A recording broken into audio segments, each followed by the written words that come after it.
The Sulphur Springs Lady Wildcats have hit a roadblock on their way to the District 15 4A championship. The team got off to a quick start in the season and also played very well the first two games of district. But since then, North Lamar and Paris have beaten the Lady Cats, but Lady Wildcat head coach Randy Smith is not ready to give up yet.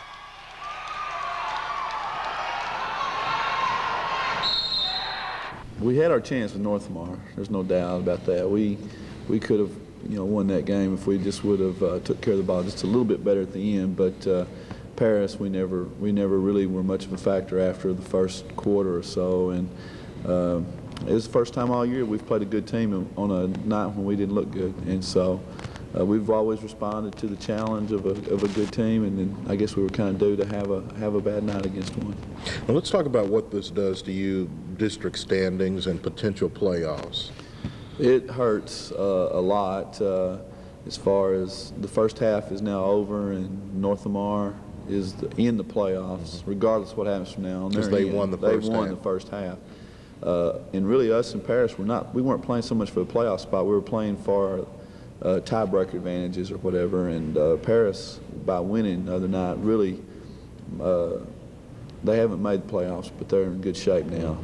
The only way that we can get in is for North Lamar to win this half again and then us beat Paris and get second. Then we'd play Paris again. Or we've got to win them all and win the second half. And if we did that, we'd be in the playoffs. With North Lamar and Paris would be out. But playing at Paris and at North Lamar and at Mount Pleasant, the chance of us going 5-0 is going to be, pretty slim, I think. Does this make you a fan of the halves? Because it can be complicated here. Well, we had a little coaches meeting before the season started, and the girls' coaches voted to do away with the halves 4-2, and I was one of the two. I like the halves. And then at the same time, I can understand why people who don't like it don't. I think it gives us something to keep going for, and especially if we were in a situation, say Mount Pleasant or Texas High, 4th or 5th place with a pretty good team, and at least they can still play again now. And, I like the halves, but even though we voted to do away with the halves, the superintendents wanted to wait until realignment to do it. They didn't want to do it in the middle of a 2-year deal, and so we still have it. Now, I know you haven't given up on the team, and I know the girls haven't given up on themselves. Their morale's probably better than mine even. I mean, they really, they know they played a poor game against Paris, and they forgot about it a whole lot easier than I did. And they also know that every game we play now just about is a have to win. I mean, we lose and we're through pretty much as far as playoffs go. Is this what they call character building time? Well, our team does have a lot of character, and that's been brought out in the first 25 games, and I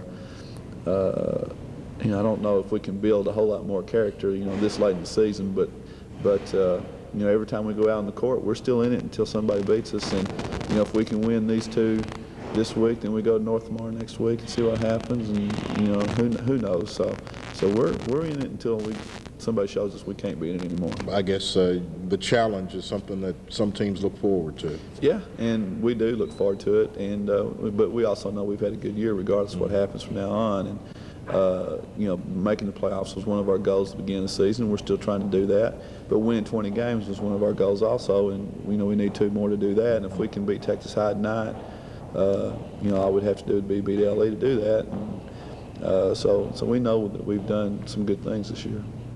And while the Lady Wildcats are trying to not let the season slip away, Dick Schofield's Wildcats have found new life. After beating Paris last week, they're 2-1 heading into tonight's action against Texas High, and they get a great opportunity Friday when district leading Mount Pleasant comes to Wildcat Gym. Cecil Savage, 18 Country Sports.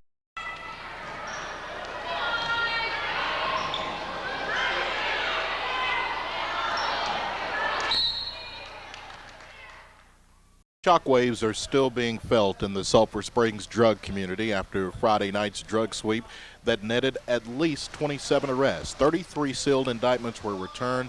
29 persons were to be arrested, and the police department and Hopkins County Sheriff's officers still have a couple of folks they're looking for. But Chief Donnie Lewis says they will make those arrests, and also they plan to make many more in the future.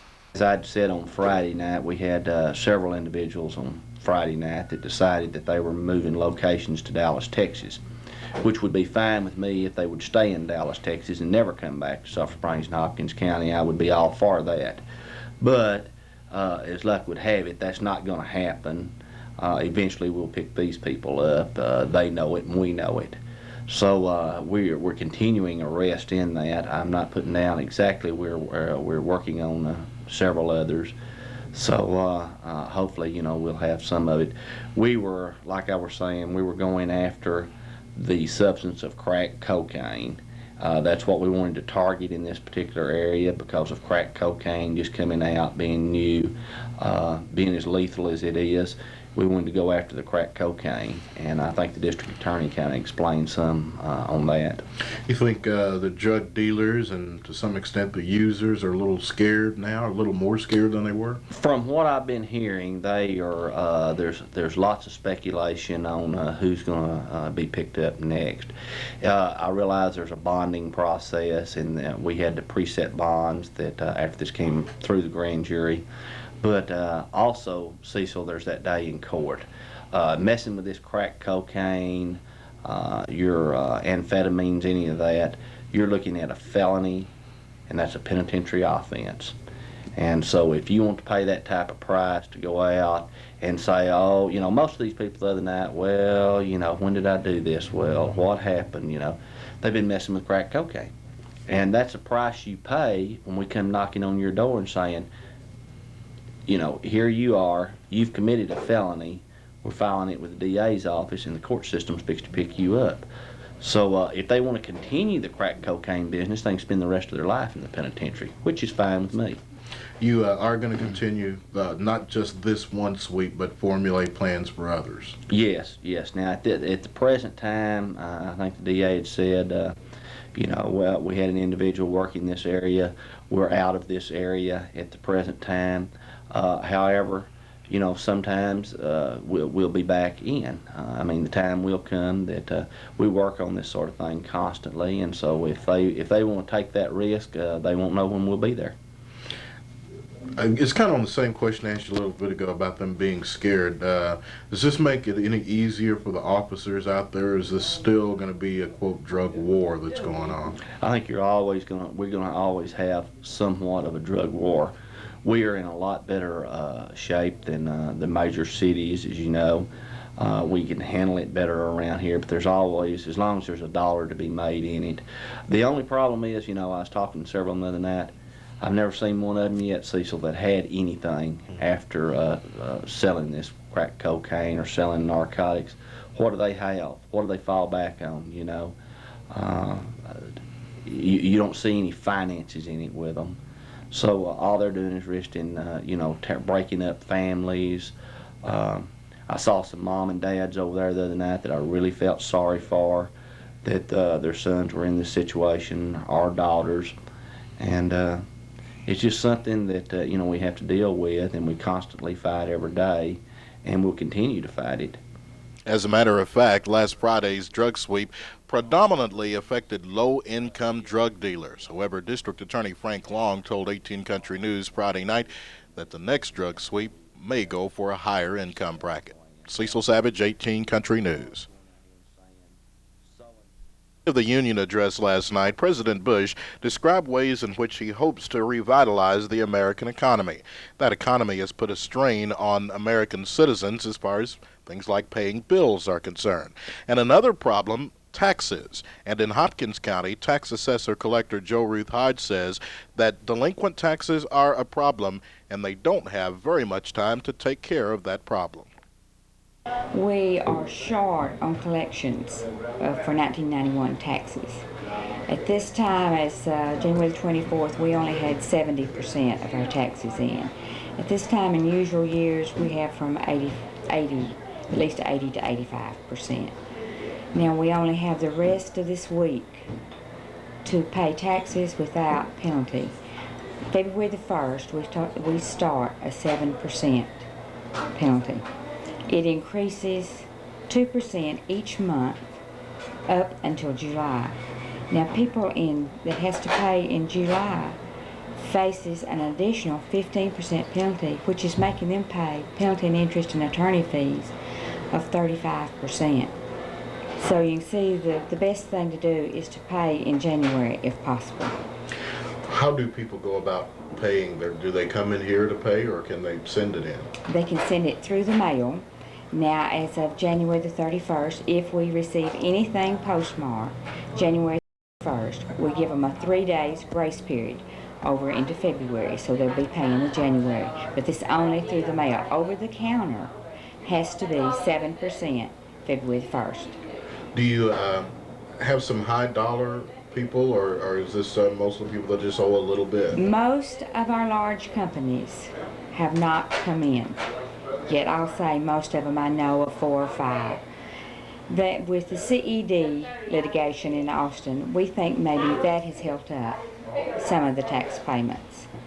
So I don't know what the companies are going to do, whether they're going to come in and pay January or send it through the mail January the 31st, or whether they're going to wait for the litigation on the CED, which they're saying that it's unconstitutional. So we'll just have to weather that out and see. And I know that you would like to avoid any court concerning most of these, wouldn't you? That's right. Of course, now the CED only concerns our rural schools and Sulphur Springs ISD, anything to do with the school system. But see, since I collect for the 5 school districts, they are tied in with our county tax receipts because we do not separate. That way it helps the school get their money along with the county. You talked about businesses. Do you have a significant amount of, I guess you would say, everyday people who are a little bit tardy on their taxes? That's right. They are, and I think one thing for that, Cecil, is the economy. The money is just not there. And I think that's why we're running low on collections. Will you work with people if they are honestly willing to come in and pay? I will work with them. Now, February the 1st, they will start getting letters from delinquent tax attorneys. Now, when I say delinquent tax attorneys, the county is in contract with a firm out of Austin with the substation in Tyler. They're the ones that after February the 1st, the taxes are turned over to them. Now, if you owe several years back taxes, you are allowed to make installments. But now that does not relate to the current taxes. Because if we started installments on current taxes, we'd never make budget at all. Is there any possibility of a list being published that tends to speed things up occasionally? Not that I know of at this time. But now all the counties are pushing collection of delinquent taxes. So as far as the list, now last year we published one, but at this time I know of none. But now if you keep letting your taxes go, the delinquent tax attorneys will finally take it to the courthouse. There's certain steps that they have to take before this is done. But with the county commissioners and all pushing the delinquent tax attorneys, the schools wanting their money, so therefore we'll probably see more going to the courthouse steps. And Jo Ruth Hyde says she hopes it doesn't have to come to that, but they do need to get the delinquent taxes in as soon as possible. Cecil Savage, 18 Country News. Sulphur Springs Wildcats saw their hopes for a first-half playoff spot in District 15 4A seriously derailed last night in Texarkana against the Texas High Tigers. This game had a crazy ending. Wildcats were assessed with a technical foul when they tried to call a timeout with just about a minute to play. Wildcat head coach Dick Schofield explains the ballgame. Well, it's kind of hard to talk about the next morning after a long trip to Texas High. Of course, we were defeated 73-60. You know, it'd be nice if I could say some nice flowery things about how we played. We didn't really play that well and didn't accomplish what we wanted to accomplish. Texas High was big and strong and physical, and we didn't do what we needed to do to keep them off the offensive board, so therefore we fell a little bit short. But, you know, we don't want to look at this as a complete downfall. We have Mount Pleasant coming in on Friday night, who is 23-1 and 4-0 in district, and it'll give us a chance to get back on course. Take me down to the last few minutes of the game last night about the timeout and the technical that they got to shoot. Kind of go over that for me. Well, we were making one of our runs. We had Gap had just scored to cut it to 6 points and had called timeout, and the official evidently didn't feel like we called it in time or something, and stopped play and gave them the ball back out of bounds and did not allow a timeout. And I don't know, something, one of our players evidently said something during that exchange, and which I really regret, and we'll certainly talk about that today. But at that time they got a technical foul, and they just inadvertently let them shoot the 2 technical foul shots on the wrong end, and so they had to come back and redo it and shoot it on the correct end, and it was kind of a mess there. But you know, at that time it was a 6-point game. As a matter of fact, it was 66-60, and we were hoping to close the gap, and of course the final score was 73-60 after that. So,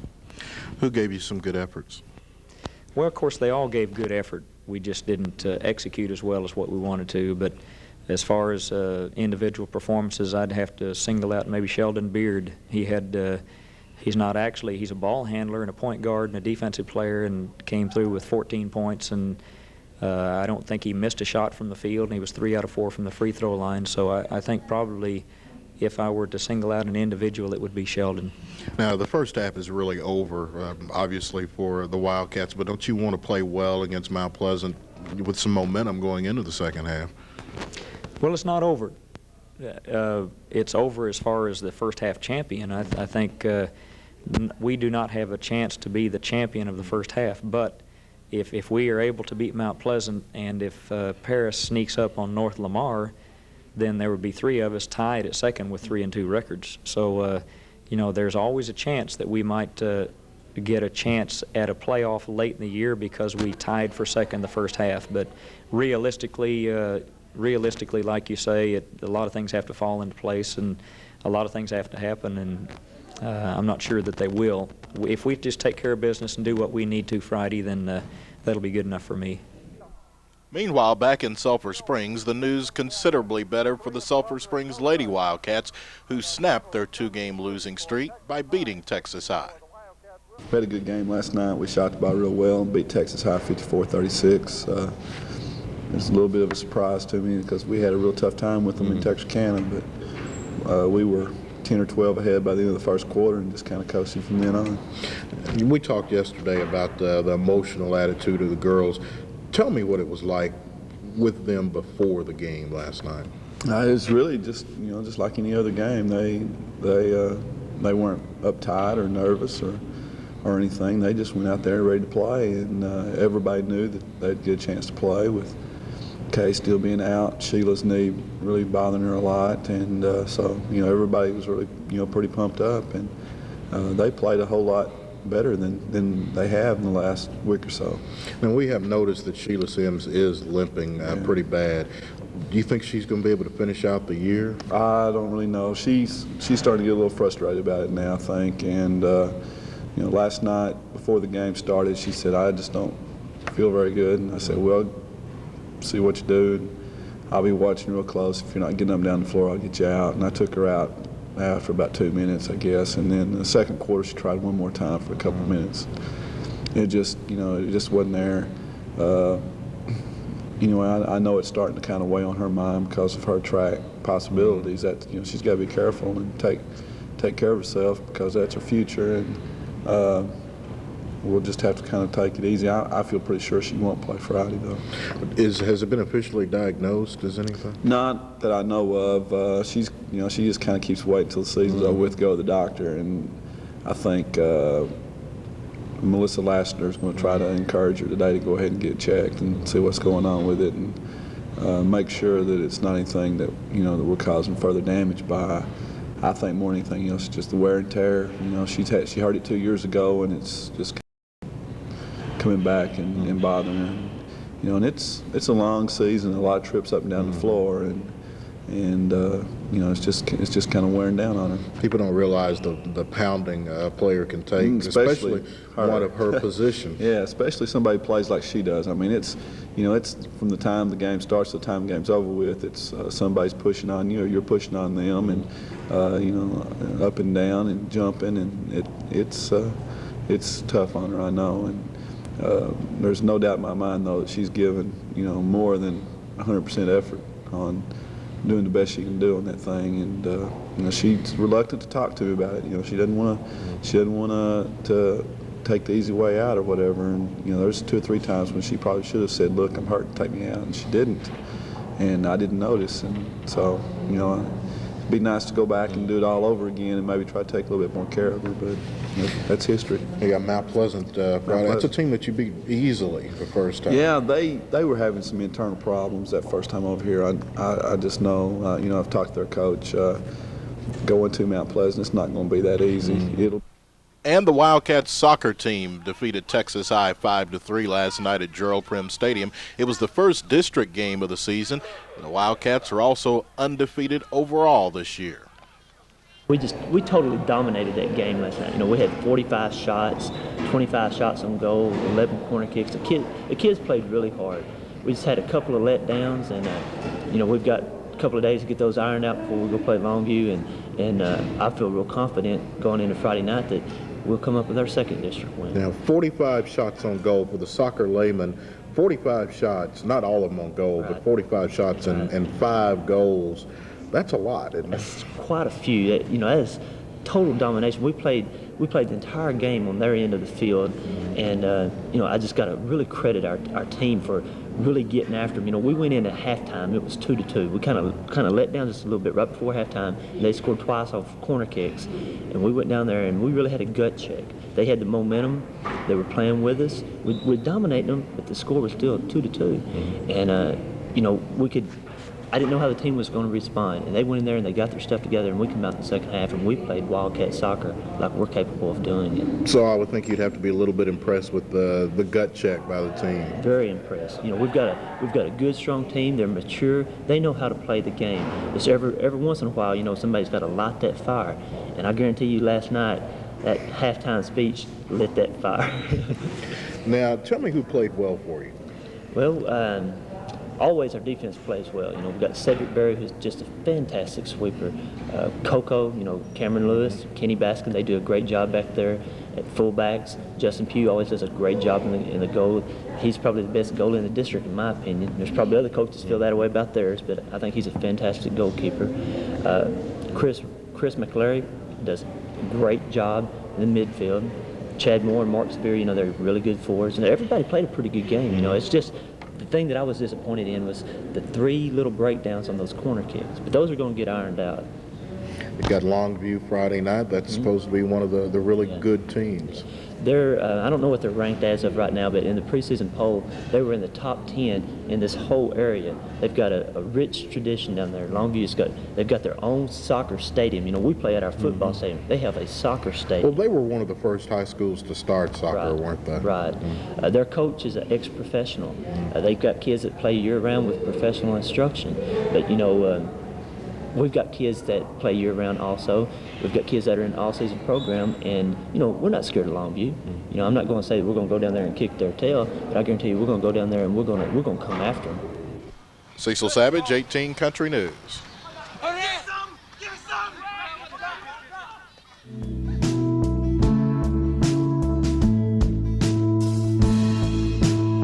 Much speculation and rumors. The more things change, the more they stay the same. Today was the UIL's biannual realignment of all 5 classifications in the state of Texas, and the Sulphur Springs Wildcats simply don't have many changes. In fact, the only change for Sulphur Springs is the district. They moved from District 15 to District 14, but that district will consist of the same teams: Mount Pleasant, Paris, North Lamar, Sulphur Springs, Texas High, and Liberty ILO. And this morning, Wildcat head coach and athletic director James Cameron says he's really not surprised that Sulphur Springs was not moved around. What I expected, I had anticipated, well, not anticipated, not the right word. I had just thought that there might be some changes, but I've never seen it. I don't ever remember seeing 3 East Texas districts go exactly as they were last year.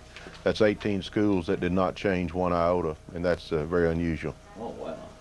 I kind of expected us to go a little bit west, and Coach, you and I talked this morning. I think Mesquite Poteet and Garland, Naaman, Forest kind of threw the monkey wrench in all Right. that because they were expected to go up to 5A.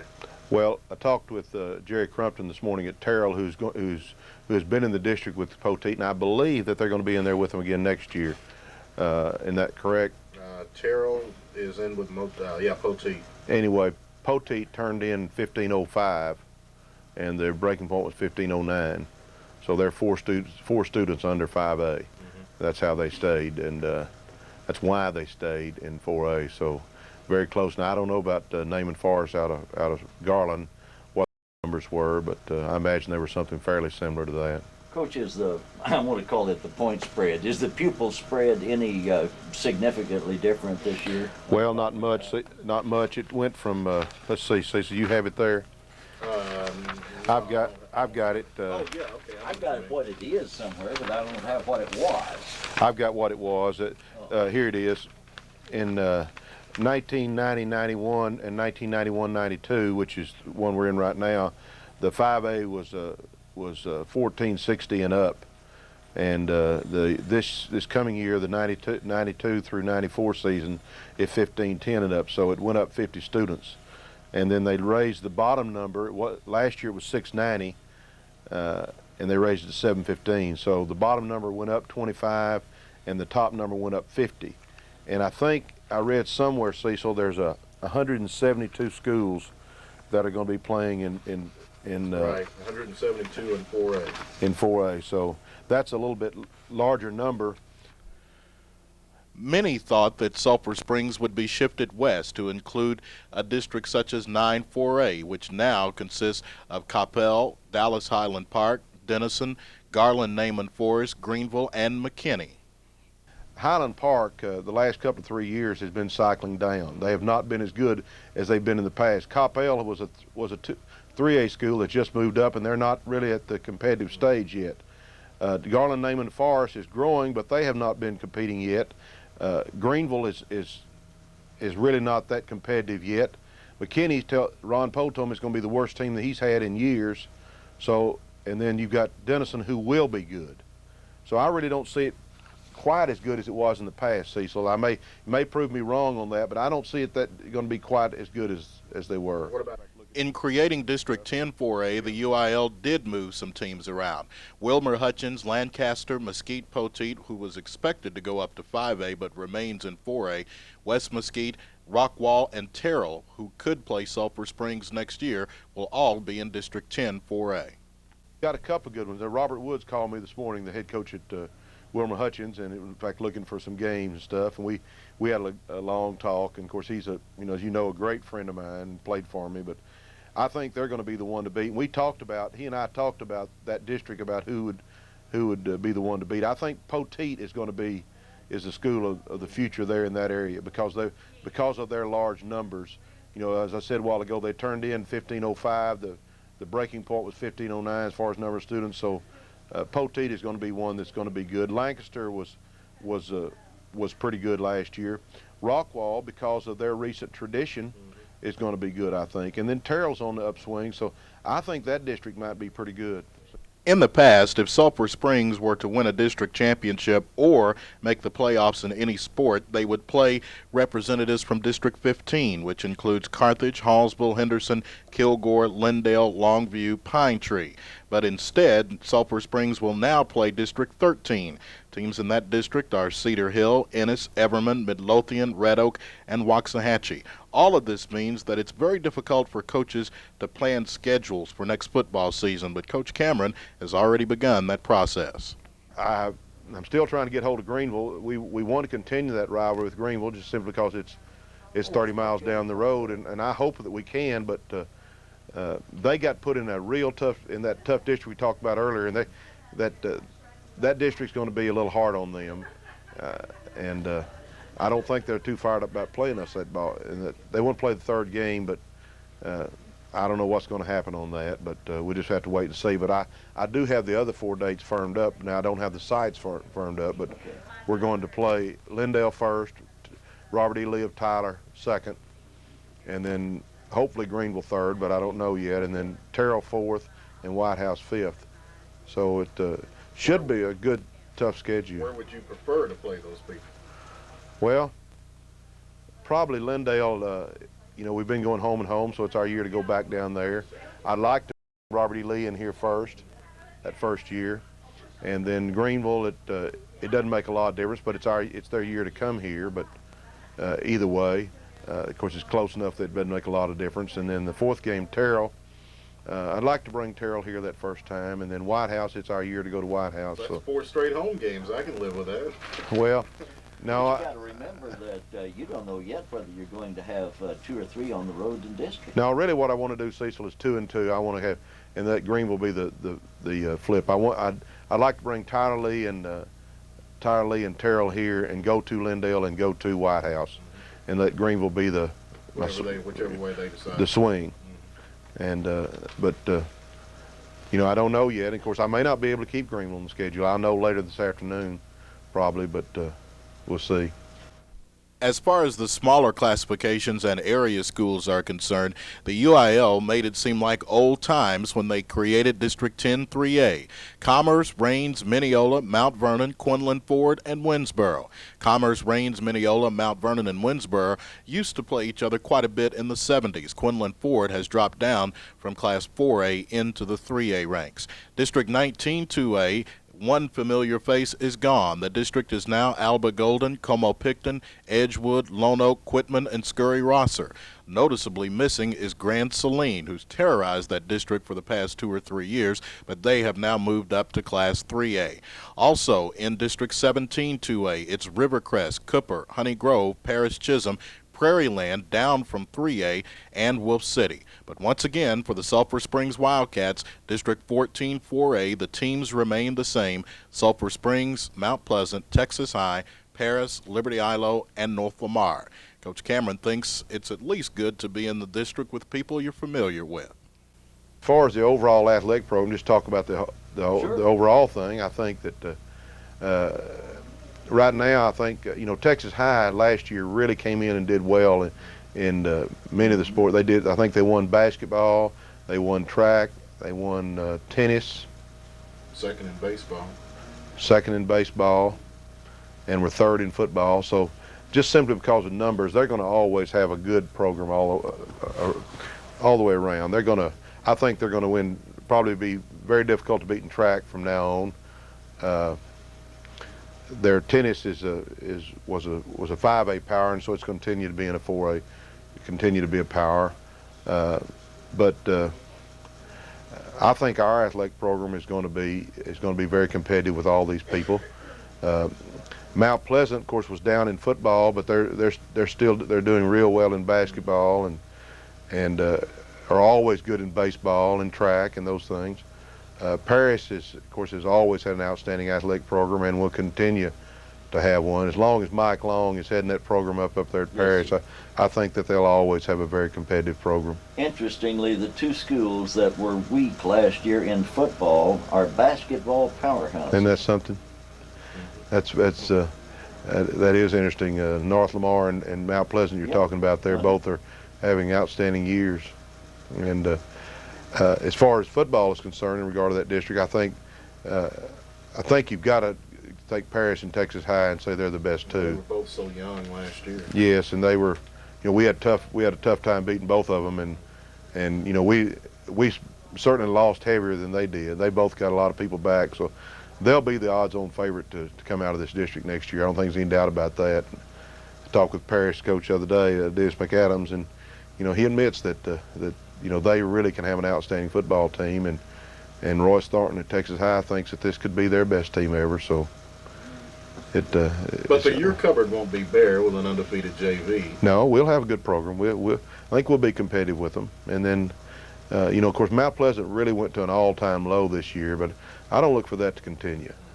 Mount Pleasant got too many good athletes down there, as evidenced by their basketball program right now. I look for them to be back too. And Liberty Ilo, you know, they always beat some people that, well, like they beat Texas High last game of the season this year, and you know, David does a good job down there. I'm sure they'll be competitive, and I know that North Lamar thinks they're going to be better. So it'll be a very competitive district again, I'm sure. The only disappointment in the district for North Lamar fans is that that school did not drop in classification. They've had a rough go of it in Class 4A, but their enrollment is still at the 4A level, so they've got 2 more years to go. Cecil Savage, 18 Country News. The logistics of the thing. One wouldn't think that teachers would have to learn how to think, but high school principal Ron Andrews says that's exactly what a program that teachers recently participated in is designed to do. And he talked about it with 18 Country News. Part of our campus plan was to train staff members and implement a Tactics for Thinking Skills program.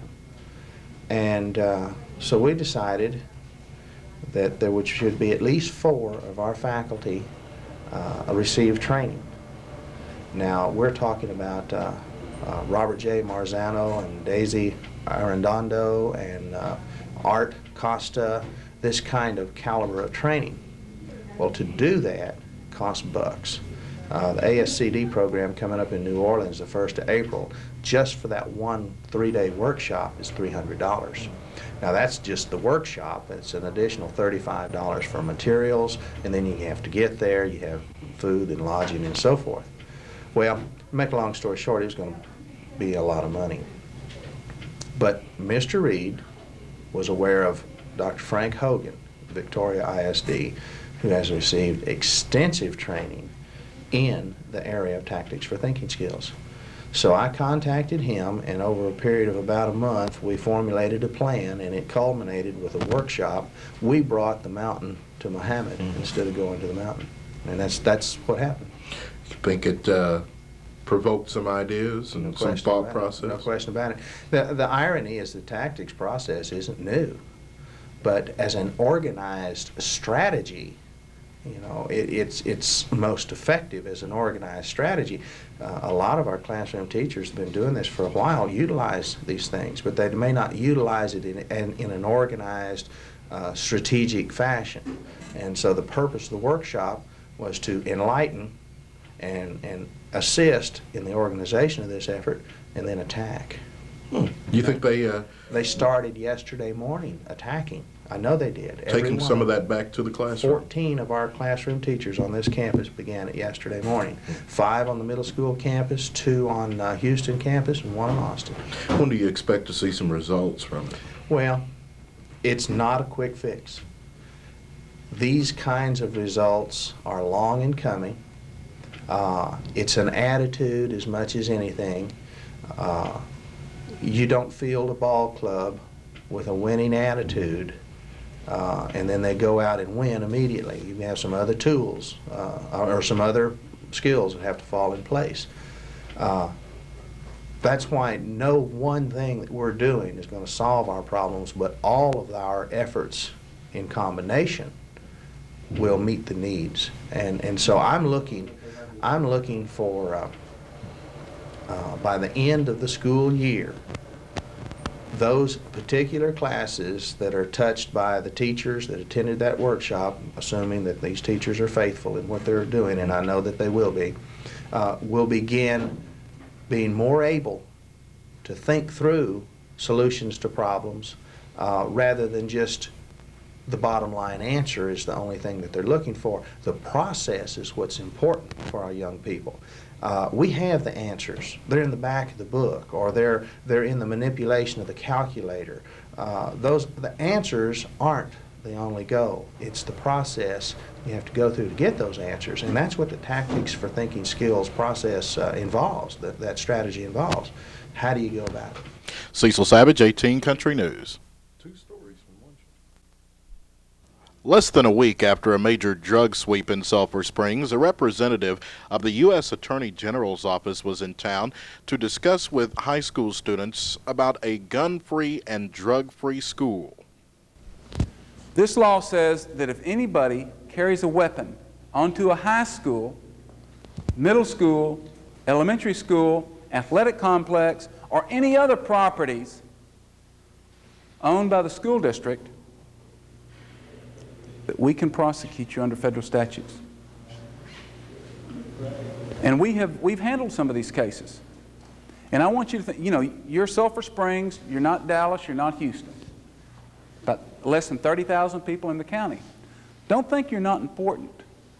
Just because you're a smaller area doesn't mean you're not important, because I want everyone in the Eastern District to know that I will prosecute every single gun-free, every single drug-free case that you give us. I'm not going to decline them. If we can make it under the statutes, I don't care how small a marijuana or how small the portion of drugs are, if they're selling it on your campus or any other campus, I'll prosecute them under the federal system. If they bring a gun on your school ground, I'll prosecute it. I don't care if it's the police chief's son. I don't care if it's the superintendent's daughter. I don't care if it's the mayor themselves. We'll prosecute it. We started a program in Beaumont. The statute came out, it said gun-free program, where if you bring a gun on a school, it's a federal violation. We already had the drug-free, where if you sell drugs on a school ground, it's a federal violation.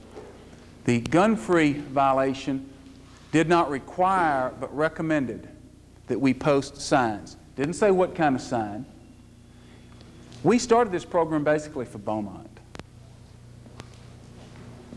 We thought we'd see, well, how would it go over? We had a meeting, a little bit larger than this, but not much, with a bunch of different school districts, administrators from Beaumont. It went over so well, those people just went, I mean, everybody was so excited about it. It's a win-win situation. The administrators liked it, law enforcement liked it, the students liked it, the media liked it, the general public liked it. What we want to do is we want to take some of these cases out of the state system. Come on up here, Chief. We want to take some of these cases out of the state system and put them in the federal system. Why? You're getting ready to find out. Let's see how many of these students, let's see. Who's real smart? Who's the smartest person in here? Raise your hand. You are? Okay, stand up. Come here. No, come here. Come here. Come here. Come here. Okay. Okay. Well, he can have second. She can have a second shot. Okay. I want you. Okay. No, I told him I was going to ask him some questions, but I wouldn't tell him what they were. Okay. Now I want you to tell us. Let's say that, what's your name? Carol Ann is convicted in the state system, and she receives a 1-year sentence in the state system. How long is Carol Ann going to have to spend in jail?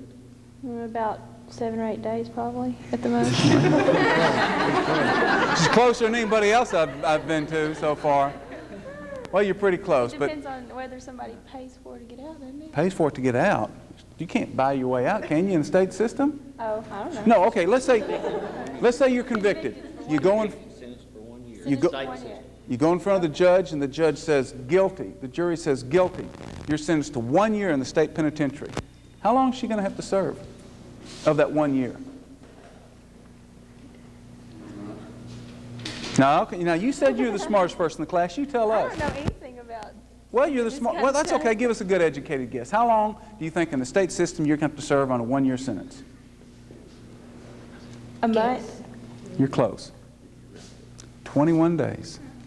21 days. This man, or these men back here, or lady too, will spend more time investigating a crime than the defendant will serve in jail.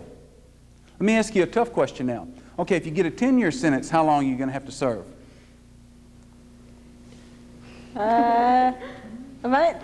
No, a 10-year sentence. Now, I've already told you you get 21 days on a 1-year sentence. How many on a 10-year sentence? 210 days. Yeah, right. All right. Thank you. I appreciate it. You did good.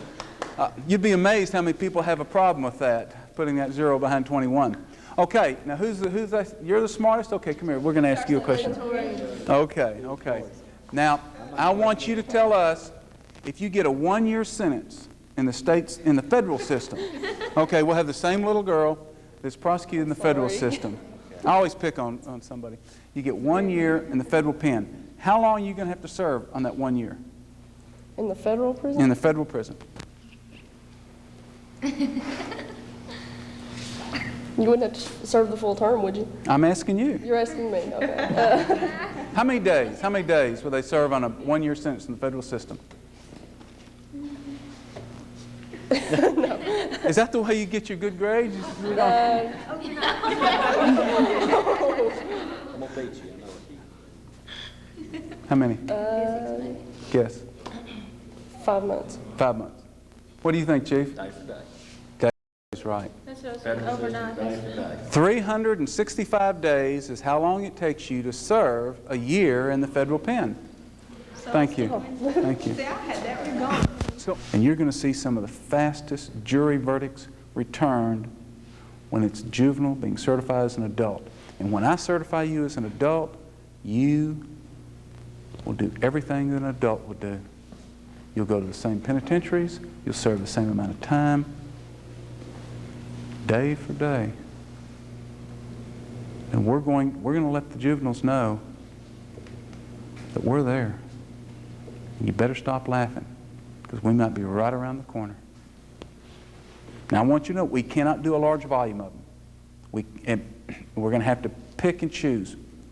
But we do have the ability to do it, and I am committed to this community that if the facts are right, I'll do it. Cecil Savage, 18 Country News.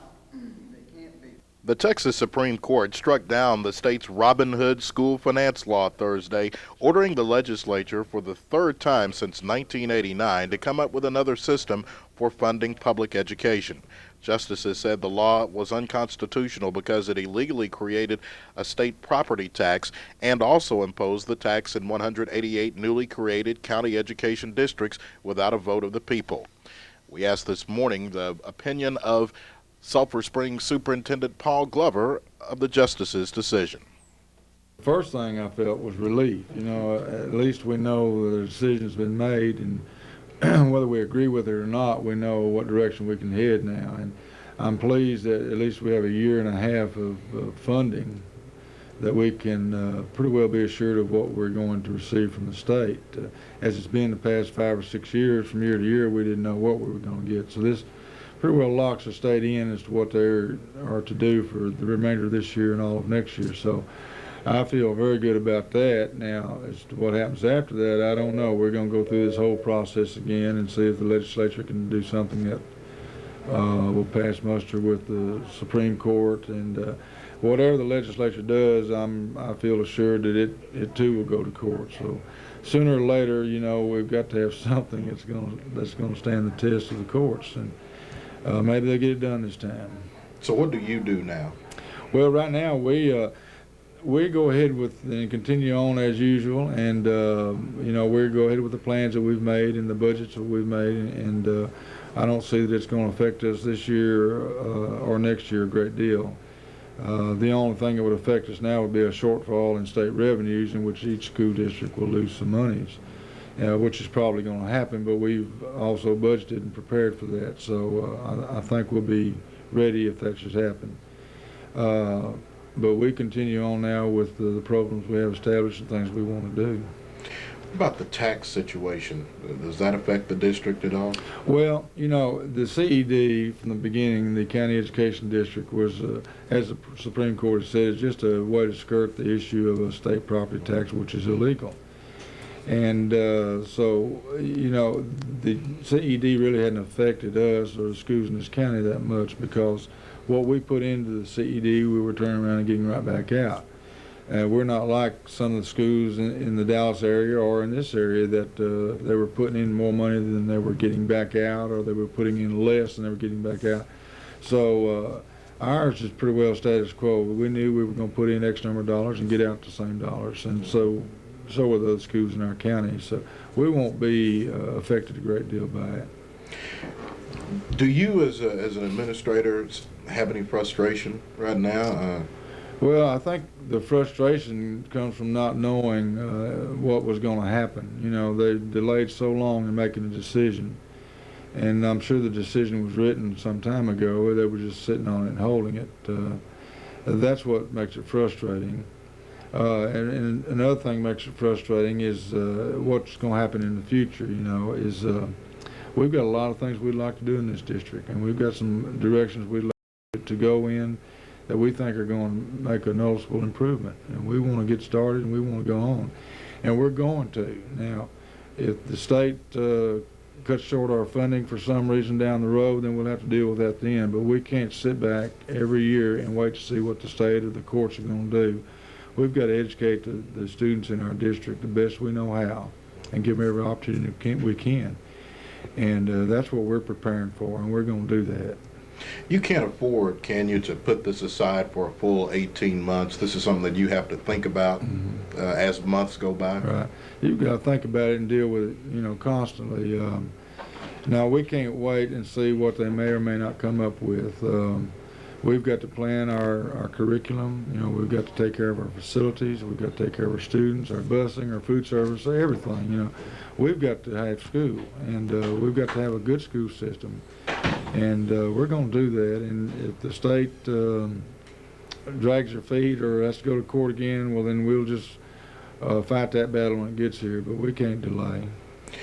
I asked you from an administrator standpoint. Now, talk to the parents out there who I know have got to be confused about all this. What do you tell them? Well, to the parents, let me just assure them that Sulphur Springs has got a quality school system, and we're noted for that and have had for a number of years, and we're going to get better. This funding, although it's frustrating and it's oftentimes makes you wonder, just what's going on in the state, in the legislature, and the courts. It's not going to deter us. I mean, we're committed to having a good school system, and we're committed to getting better. And we're going to do that. And we've got some real innovative programs that we want to put in place. And we want to make some changes in curriculum, and we want to make some changes in the way we instruct students. And we're going to do that. And we're committed to doing that. Our board's committed to doing that. We can't sit by and say, well, we'll see how much money we've got, then we'll see what kind of education we can provide. We've got to provide a quality education and then fund it.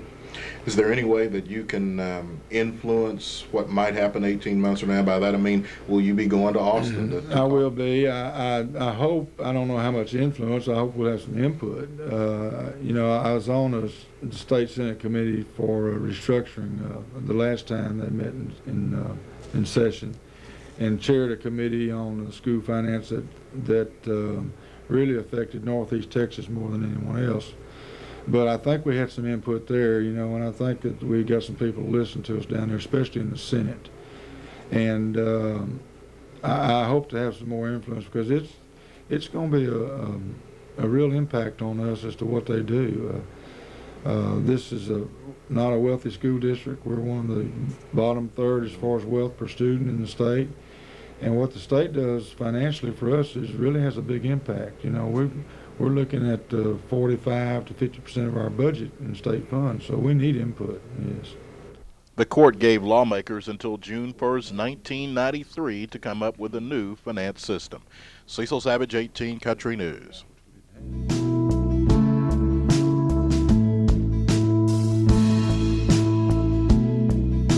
Innovations in police work are video cameras inside patrol cars. The Sulphur Springs Police Department is also getting into the act. One day we were sitting around in here talking, and Captain Pell said he'd sure like to have one.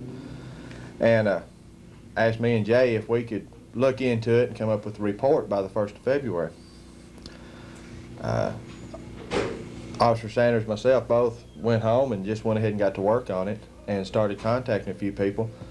And we had to get donations to get this equipment, and people were just extremely receptive. Everyone we called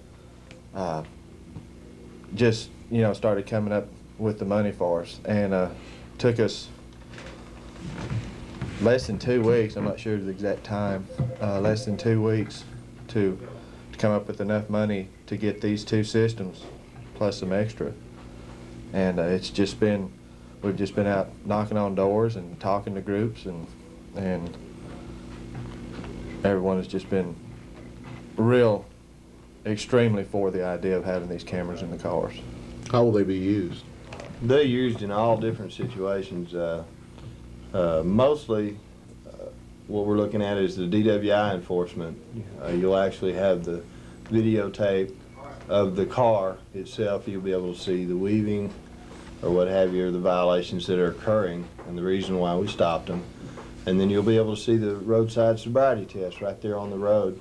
A lot of times we get into excuse me, get into court and the defense attorney will bring up something. Well, the road was at an angle, you know, and my client was having to stand, you know, on an angle, and this will show, you know, that you know where exactly it was, if the roadway was flat, if it did have an angle or what have you, and where they were exactly given the test, and it'll show their performance on the test, and I believe it will be admissible as evidence into court, so the jury will be able to see, in fact, 2 tapes of the defendant, the one we do at the roadside and then the one we do at the jail.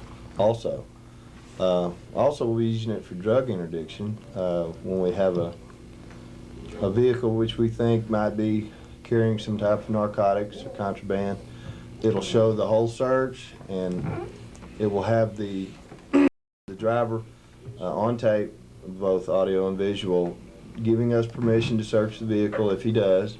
And see, a lot of times they'll say, yeah, go ahead and search it, and then when we get into court, they'll say, well, no, I didn't tell him. Now we'll be able to show the video and say, yeah, you know, he won't be able to deny that, and we'll be able to pick it. Also, we'll be able to use it for training purposes. The new recruits will be able to film them on their traffic stops and then come back to the car and be able to switch this thing right back around, rewind it, and show them themselves on the screen that we have and critique them that way. And that's basically the 3 things that it will be used for, other than, you know, pursuits and things like that, you know, everything else that's involved. But mainly those 3 things is what we're looking at. It's good to know that there's people that are that concerned about the law enforcement here. They're real supportive of us. Makes me feel real good. I think this is something that's going to be valuable in the long run. Yeah, I sure do. Of course, we have wireless mics that will go with us. When we start to make a traffic stop, we can turn the camera on. We have remote controls that we can either leave in the car or we can take it with us. These remote controls will turn the camera on from wherever we're at. It will zoom in. There's a number of features on this camera that's going to be useful. Of course, when we think about it, you know, it's something else when we make a traffic stop to turn on, but it's not going to take very long for us to get used to having these in our cars. And with this remote control, like I say, we can zoom in, we can turn it on when we're outside, whatever. The camera itself, right here, has a quick disconnect. If we show up on an accident scene or a crime scene, we can take this camera off. There'll be a battery pack there with us. We can go ahead and videotape a crime scene, an accident scene. Then all we have to do is put it right back in the car, flip this back over, and we're ready to go again. Talk to me about where law enforcement is going with this type of equipment. You've got to be high tech to keep up with a lot of the people that are of course the crooks are high tech now, and you've got to kind of, it's kind of competitive. You got to fight fire with fire, so to speak. You know, we have to play by the rules on our side, and the other people don't. Of course, we went to scrambled radios not too long ago, which helped us because a lot of the bad guys, as we call them, you know, are going to have scanners in their cars. You have a lot of people that will complain or sue at the drop of a hat. These cameras, I think, will take care of that. There is a lot of things in the patrol car that we have to deal with the cameras now, with the radars now, with the radios now. But it's like any other job. You get used to the tools you have to work with. And 2 more units, 2 more cars that we'd like to get cameras for. So anybody watching that has not been contacted by us, or if we happen to miss someone that wants to contribute, they can just call down here. They can get a hold of myself or Officer Sanders, and we'll be glad to contact them. I think it's a coming thing of the future. A lot of departments are using these video cameras in cars now, and through several generous donations by individuals and organizations, the Police Association has obtained 2 of these cameras to go in police units, and we had been looking at them for some time. And they went over yesterday and got real good prices on the cameras. They did it in a way such they could afford really 2 cameras for what one would generally cost, just ordering it already put together and everything. So they're real tickled about getting the cameras in the cars. We all are. As you know, the school system now is using some video cameras on buses. Needless to say, people out in public, it's been out to the public for many years now, video cameras. So I think it'll help greatly, Cecil. We'll put them in the vehicles, and when we have, not every traffic stop will be videoed, because that would nearly be virtually impossible, but there'll be certain traffic stops or backups here in Sulphur Springs where we back the unit up, that it'll be videoed. And this will help the police officer as far as court testimony. If there's any question to the stop or what happened there, of course you can cut on the video camera. And such as the police department down here, several years ago, I had video cameras put in the receiving booking rooms you're aware of, to where any complaints or anything come in when you're bringing in prisoners, we just run back the video. And that pretty much stopped any complaints that was said the next morning that what would happen while somebody's being booked in that was not true. So that stopped that, and now they're going from there to cars. And we already had one video camera at the police department that we video crime scenes and so forth with. So video cameras are the thing of today, and that's what lots of law enforcement agencies are using. So remember, next time you have a bit too much to drink or get into any kind of trouble the police may be involved with, keep in mind you may be in movies whether you want to or not. Cecil Savage, 18 Country News. They're back. Actually, they never left. The birds that have been plaguing Sulphur Springs for several months now continue to do so. And Sulphur Springs animal control officers tried one more futile attempt to get rid of the birds.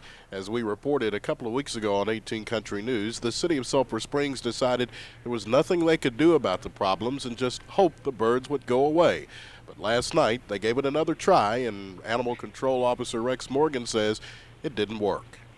Hey, what we did commencing Friday afternoon about 4 o'clock, we had several ideas that was piecemeal together. We wanted to try at one time to alleviate the bird problem over in the Mockingbird Lane area. We attempted to wash the trees with AFFF, which is an emulsifier. Also, we used a propane cannon, and we had 2 officers armed with shotguns using M80s. These M80s are shot shells. They do not injure the birds, but just make a lot of noise. We put all that into place Friday afternoon and Saturday and Sunday, and we've not done any good. So we're going to cease the operations in that particular area. These just stubborn birds or what? Well, these birds have been coming to this location for years and years. Sometimes they're in other parts of towns and just move through. The mass of the birds themselves do migrate out of here. Probably by the end of this month they'll be gone. A few of the birds do stay around. I understand that some businesses in that area have had some complaints because of the birds. Right, we did get some complaints from some businesses in the area, and that is probably one reason why we were attempting this operation. I would say in such a blitz form, is to try to alleviate the problems that they were having. A few weeks ago when we talked to you, you didn't know when they might go on. No, we don't know when they might go on. Normally, the mass of the birds are gone by this time of the year.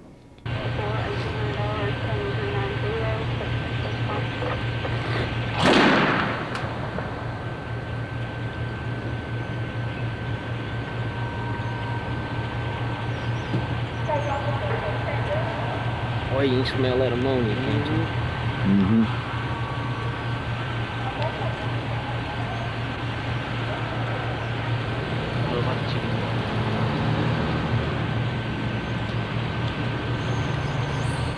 That's 18 Country's Bill Bradford with an animal control officer.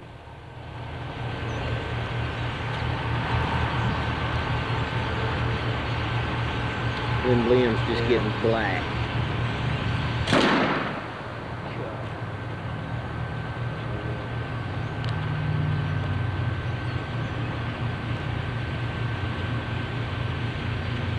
Fourth of them stays there. Yeah, a lot of them are leaving though. A lot of them are leaving.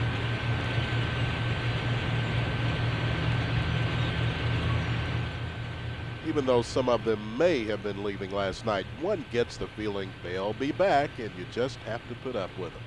Cecil Savage, 18 Country News.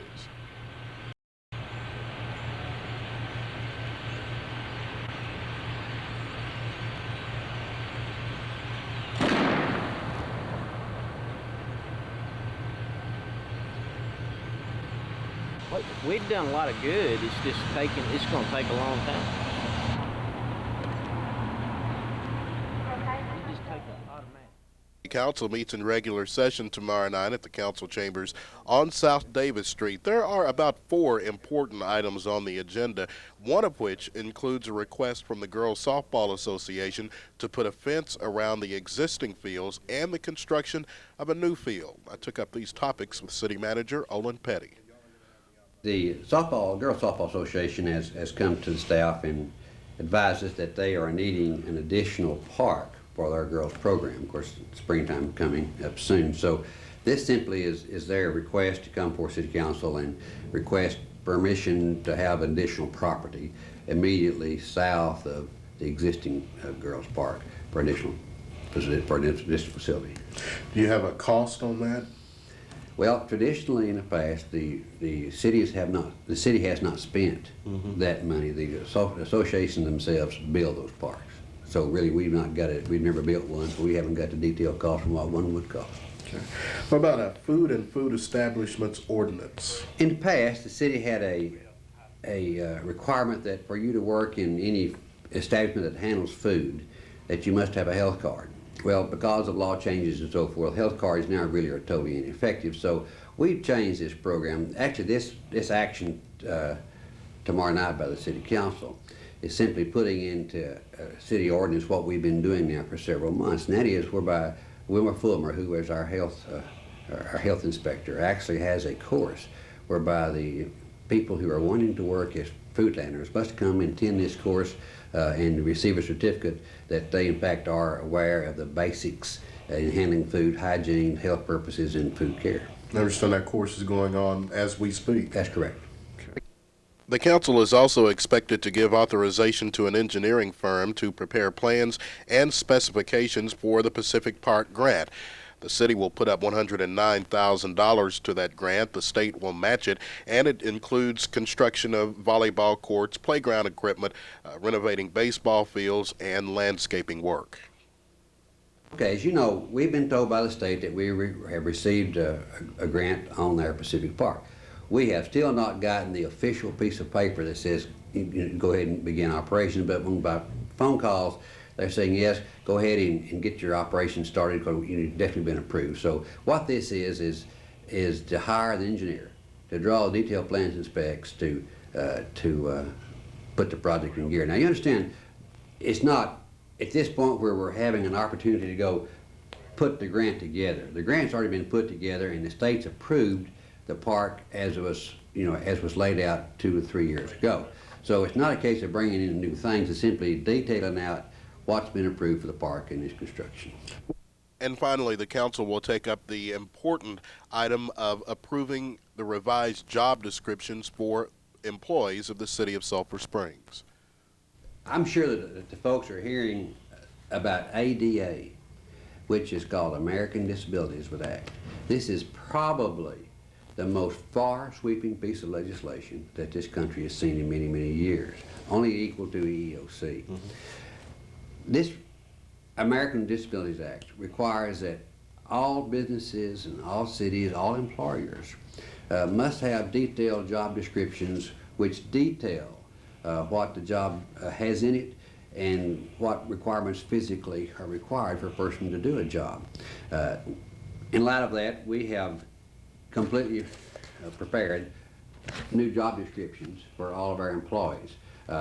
Our purchasing agent, Carol Tier, has been responsible for this, she and her committee, and they've gone through and analyzed every job that we have in the city of Sulphur Springs, all of our positions. And from top to bottom? From top to bottom, from November, since last November, only these last 3 months have been working on it. In addition to this, the law requires that in 3 years, all of our facilities owned by the city must meet the requirements for physical barriers. In other words, whereby handicap access to various buildings and so forth. A part of this plan is that we've gone through and have analyzed every building we've got and in detail what has to be done to meet that requirement. We have 3 years to do it, but then this is also part of the plan. So it's all part of ADA. How drastic were the changes that you made? Well, of course, a lot of them are very far sweeping. For example, I'm not sure we can we can ever meet the requirements in the existing library building. We'll probably have to relocate a library to meet ADA. Only building that the city owns that meets the requirements of ADA is a senior citizen center over on Martin Luther King Boulevard. The rest of them all have to be altered with ramps, restrooms. There, all the restrooms are too small because you've got to have a 6-foot turning radius in a restroom. We just don't have that kind of space. All of, really all the ADA requirements require space for wheelchairs and for other handicap facilities. You're saying the library can't be upgraded to meet the requirements? Well, problems with the library is that, first of all, the way the building is built, as close as it is to the street, we've got ramp problems. Just having a ramp is not the answer. You've got to have a ramp with a certain slope. The spacing of the books, shelves are too close together. You've got to have them further apart. Well, when you meet the requirement and you put them so far, you move them out to the required length, then you haven't got enough room for all your books. Plus, you bring the point that it's a 2-story building, which the cost of including, building an elevator to serve a very small second floor is going to be very expensive. So it's something that we probably will have to relocate. Cecil Savage, 18 Country News. Lady Wildcats lost to Mount Pleasant 64-56 Friday night, and that could spell the end of the season. It was really frustrating because we weren't able to play the kind of game we wanted to play. Our team really is not foul prone as a whole, and we had 36 fouls called on us. We had so many people in foul trouble. We had some strange combinations in the game, and it just, we held our own for 3 quarters, and then we got to the point where we just couldn't play defense because we were in such foul trouble. And Mount Pleasant outscored us 22-5 in the 4th quarter, but the frustration caught up with us, I think, more than anything else, and I think that's what hurt us even more than not playing the defense or being in foul trouble. I think it was the frustration in the end that got us down, and yeah, it was very difficult to lose that kind of game. You don't want to ever run down officiating, but obviously it was a factor. It was definitely a factor. They called the kind of game that we have not seen.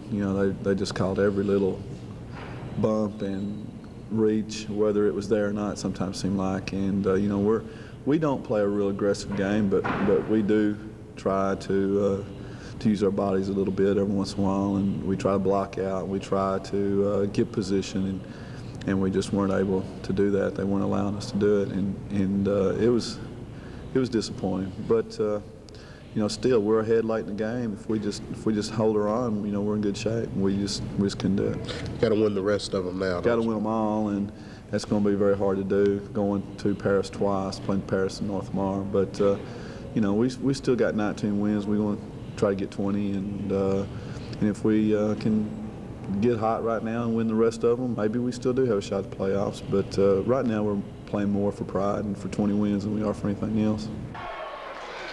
Meanwhile, if there's such a thing as a moral victory, the Sulphur Springs Wildcats got one Friday night, taking on Mount Pleasant. Mount Pleasant, which today is the state's 10th ranked team in Class 4A. Sulphur Springs lost 67-63, but not before giving the Tigers a big scare.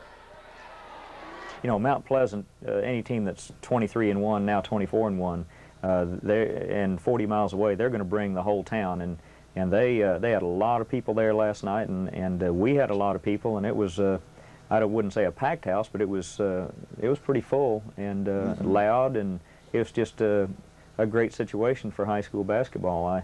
We played real hard and played a good ball game, played solid, and just came up a little bit short, but came up short against a good team. And maybe this will, kind of propel us into the second half of the district and give us a little confidence that we can play with the best teams in the district and maybe be one of them in the second half.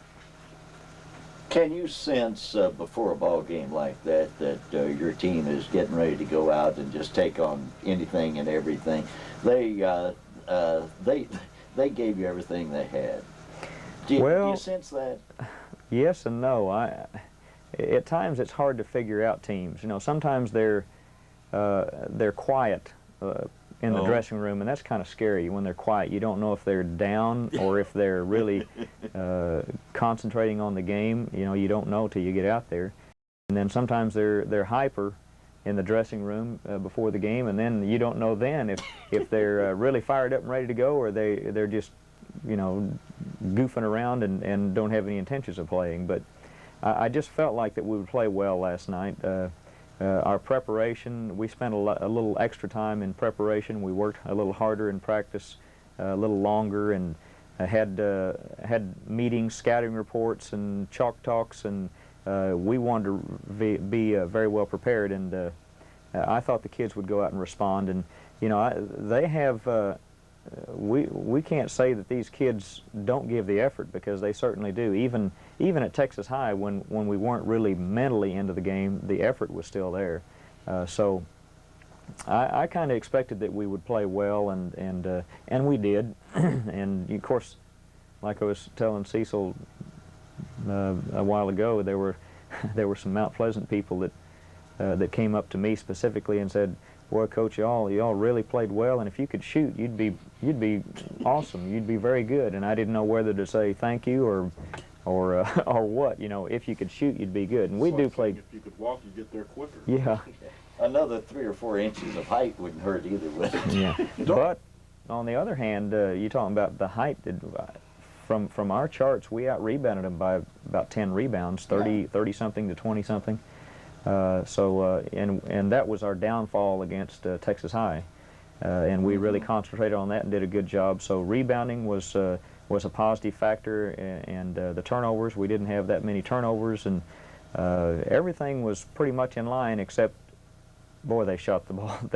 They made a bunch of three-pointers, and they shot the ball awfully well, and we didn't shoot quite as well. So that was the overriding factor. Hurt. I keep my head in that camera so much, I have a hard time keeping up with the game. You got somebody hurt. Sheldon Beard. It was early in the game, I think, maybe in the second quarter. I don't remember when it was. We were in a full court press, and he was the back man, and almost got there in time for one of their animals, 6 foot 6'1" animals. He actually attempted the dunk, and when he was doing that, he kicked Sheldon in the stomach with his foot. That's what and he just got the wind knocked out of him, and I don't know how many times that's happened to Sheldon, but his eyes were rolling back in his head, and he couldn't say anything, and so we had to go to the dressing room and kind of recuperate, but he came back and played, and that was a kind of a tough situation for him. We're talking about the team playing well last night. Don't you see in sports occasionally when a team has their back against the wall and they're playing what others consider a much better team, that weaker team takes on an us against the world mentality? Exactly right. I had made the comment that when you tell a bunch of young people that you can't, or I don't think, or they're much better, or we don't have a chance, or things of that sort. Like I made the comment that I've got a 2-year-old boy. When you say you can't, or don't, or no, boy, that just spurs him on. It's, that means yes, I can and I will, and kind of like our players. They responded to the challenge, and they will respond to a challenge. And when you tell a bunch of young men that there's somebody better out there, they're going to try to prove you wrong. Meanwhile, the Wildcat Junior Varsity also won a game that was seen on Channel 18, 72-69, in an exciting win over Mount Pleasant.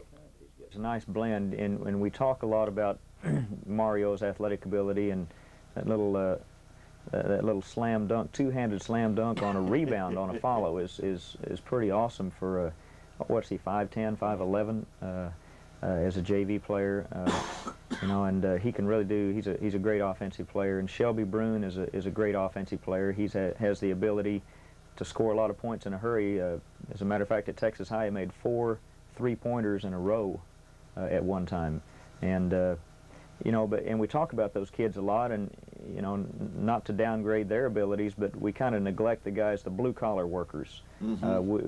Matt Young at point guard he plays all, and he handles the ball on every play, and he makes great passes and plays good defense and very seldom scores points, but is so important to that JV team.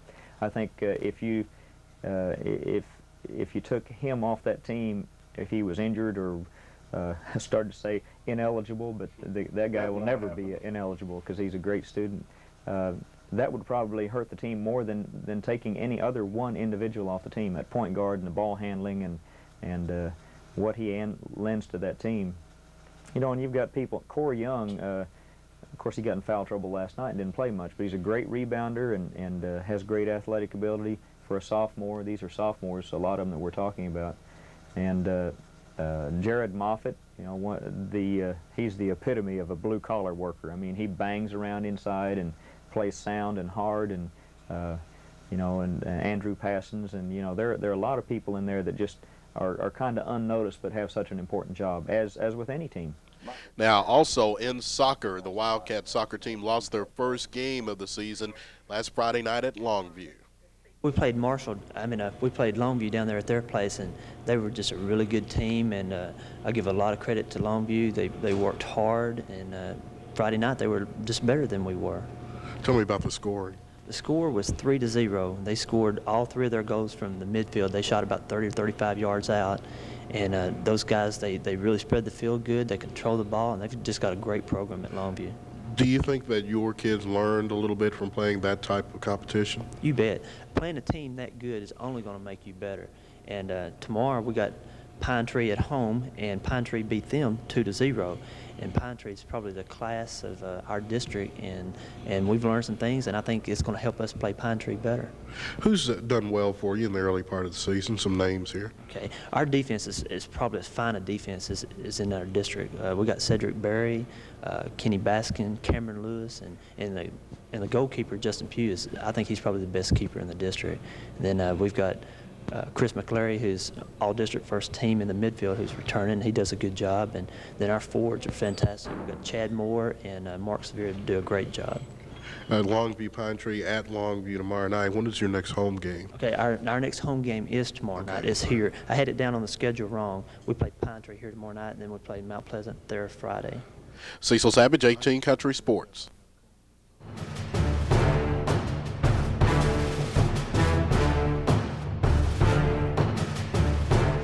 Hopkins County jury convicted Ricky Dale Thomas of aggravated robbery and sentenced him to life in prison.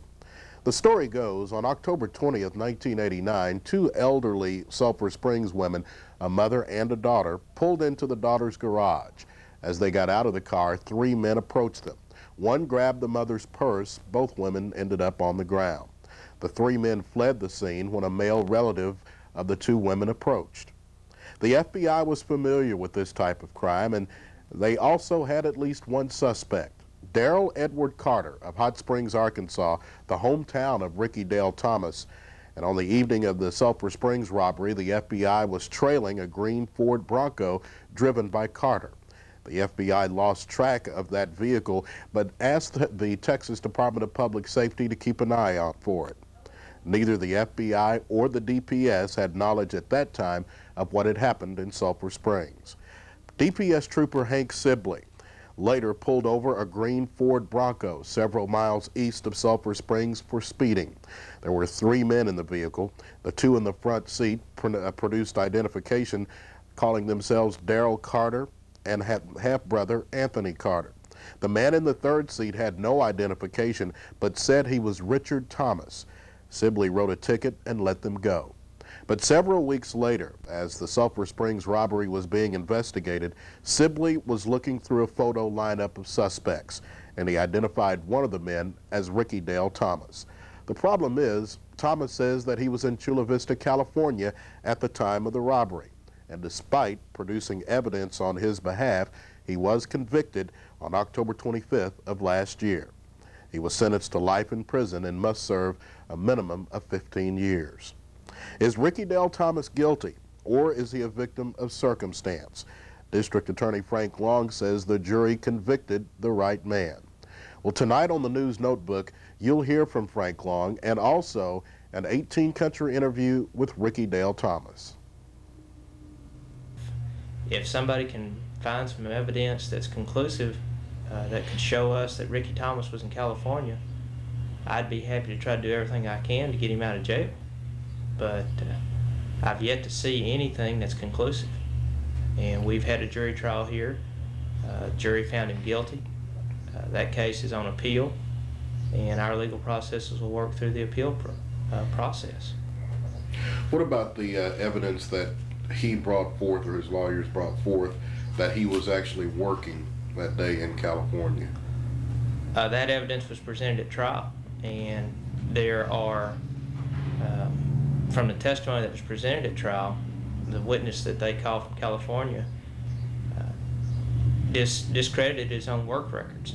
In fact, because he testified that he had not been at work certain days, yet the record reflected he had been there. And it became, at least my point of view, knowing that Hank Sibley had testified that he saw him here, that those records could be manipulated.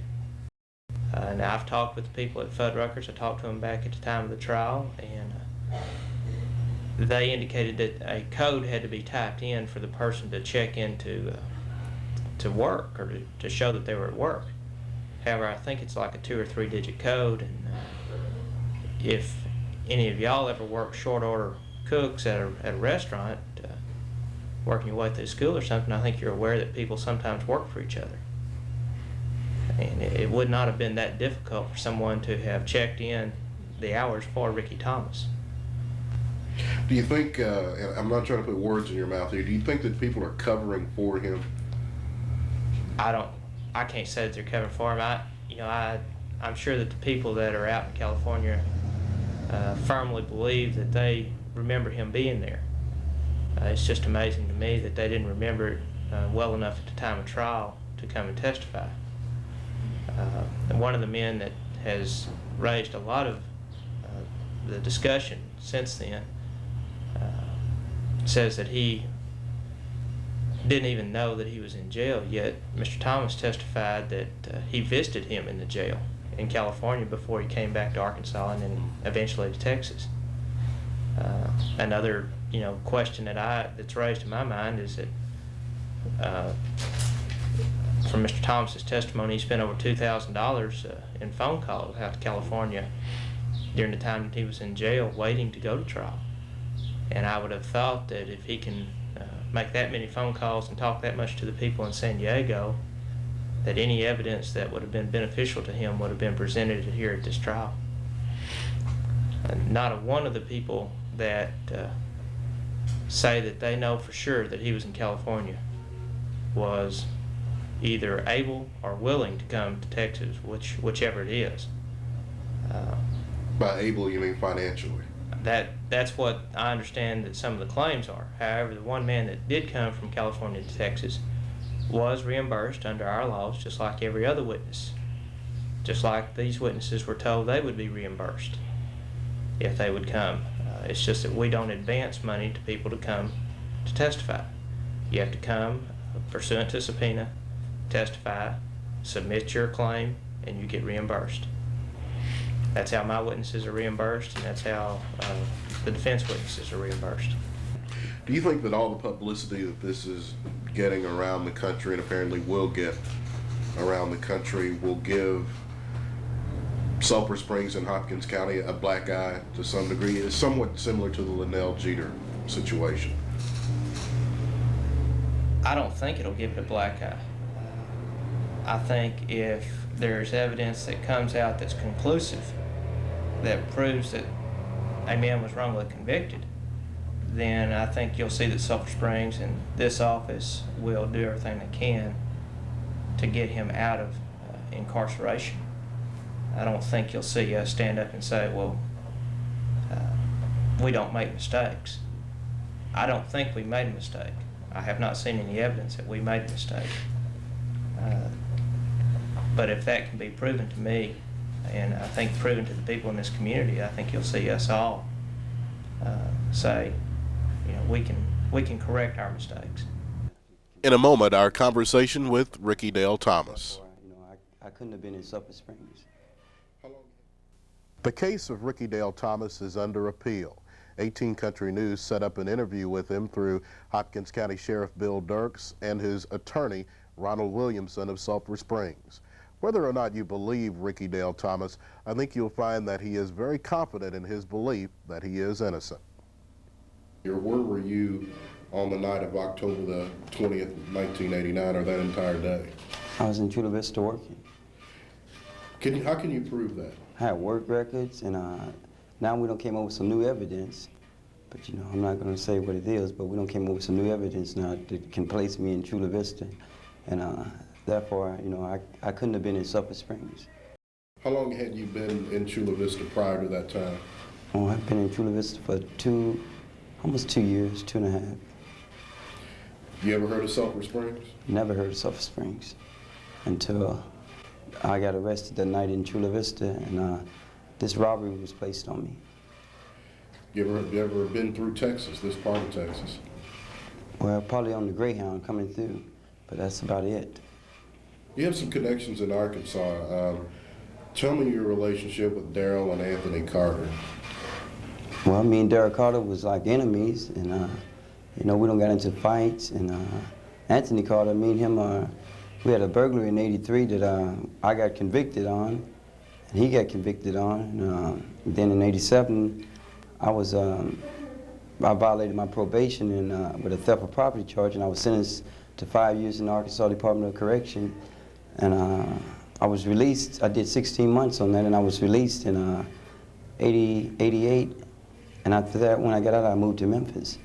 Then from Memphis, I became a fugitive, and I fled from justice, and I moved to California with my sister. And from all accounts, some of the people that I've talked to and the reports I've heard, you were trying to make a good name for yourself when you were in California. Is that correct? That's correct. I have a little 2-year-old girl, and I have a fiance. Do you see where some people would look at you and you have a prior history of crime-related activity? Do you see where people would look at you and say, if he was guilty then, he's guilty now? Well, yeah, I can see that, but like I've been telling you, I paid my dues to society. I don't pay my dues to Arkansas. I don't know Arkansas nothing, you know, and this right here is just a mistake, and I should have never been took to trial on this. But you offered to come to trial in Texas, didn't you? Yeah, I volunteered to come down here to get the matter resolved, because when I was in San Diego, my public defender out there, he asked to have this, we had won out in California because Texas couldn't produce any kind of evidence that could show that I was ever in Texas. And then Frank Long come with this DPA officer, and he identified me. Well, somebody said that he identified a Richard Thomas, and they never did try to take any leads or anything to try to find out who this Richard Thomas was. And the DPA officer said that it was me because I had piercing eyes, and that's what the jury went off of, and I got a life sentence. So you know, that's it. That officer was Hank Sibley that identified you from a photo lineup. Right. How do you think he did that, outside of the piercing eyes? I mean, well, he didn't do it. He never seen me before, but he just said that he seen me. He thought that he seen me on this highway, but he ain't never seen me on this highway because I ain't never been in Sulphur Springs. The connection that you have with Darrell and Anthony Carter, do you think that had a lot to do with it? Because they were also picked up concerning the same crime here in Sulphur Springs, the burglary, or the robbery, I should say. Well, I think Darrell Carter and Anthony Carter just implicated me in this, you know, because the FBI said it had been this has been going on for several months. Now, you know, if I'm in one of them, why come I'm not in all of them? You know, they said the FBI has been following them from Dallas, Texas, doing this.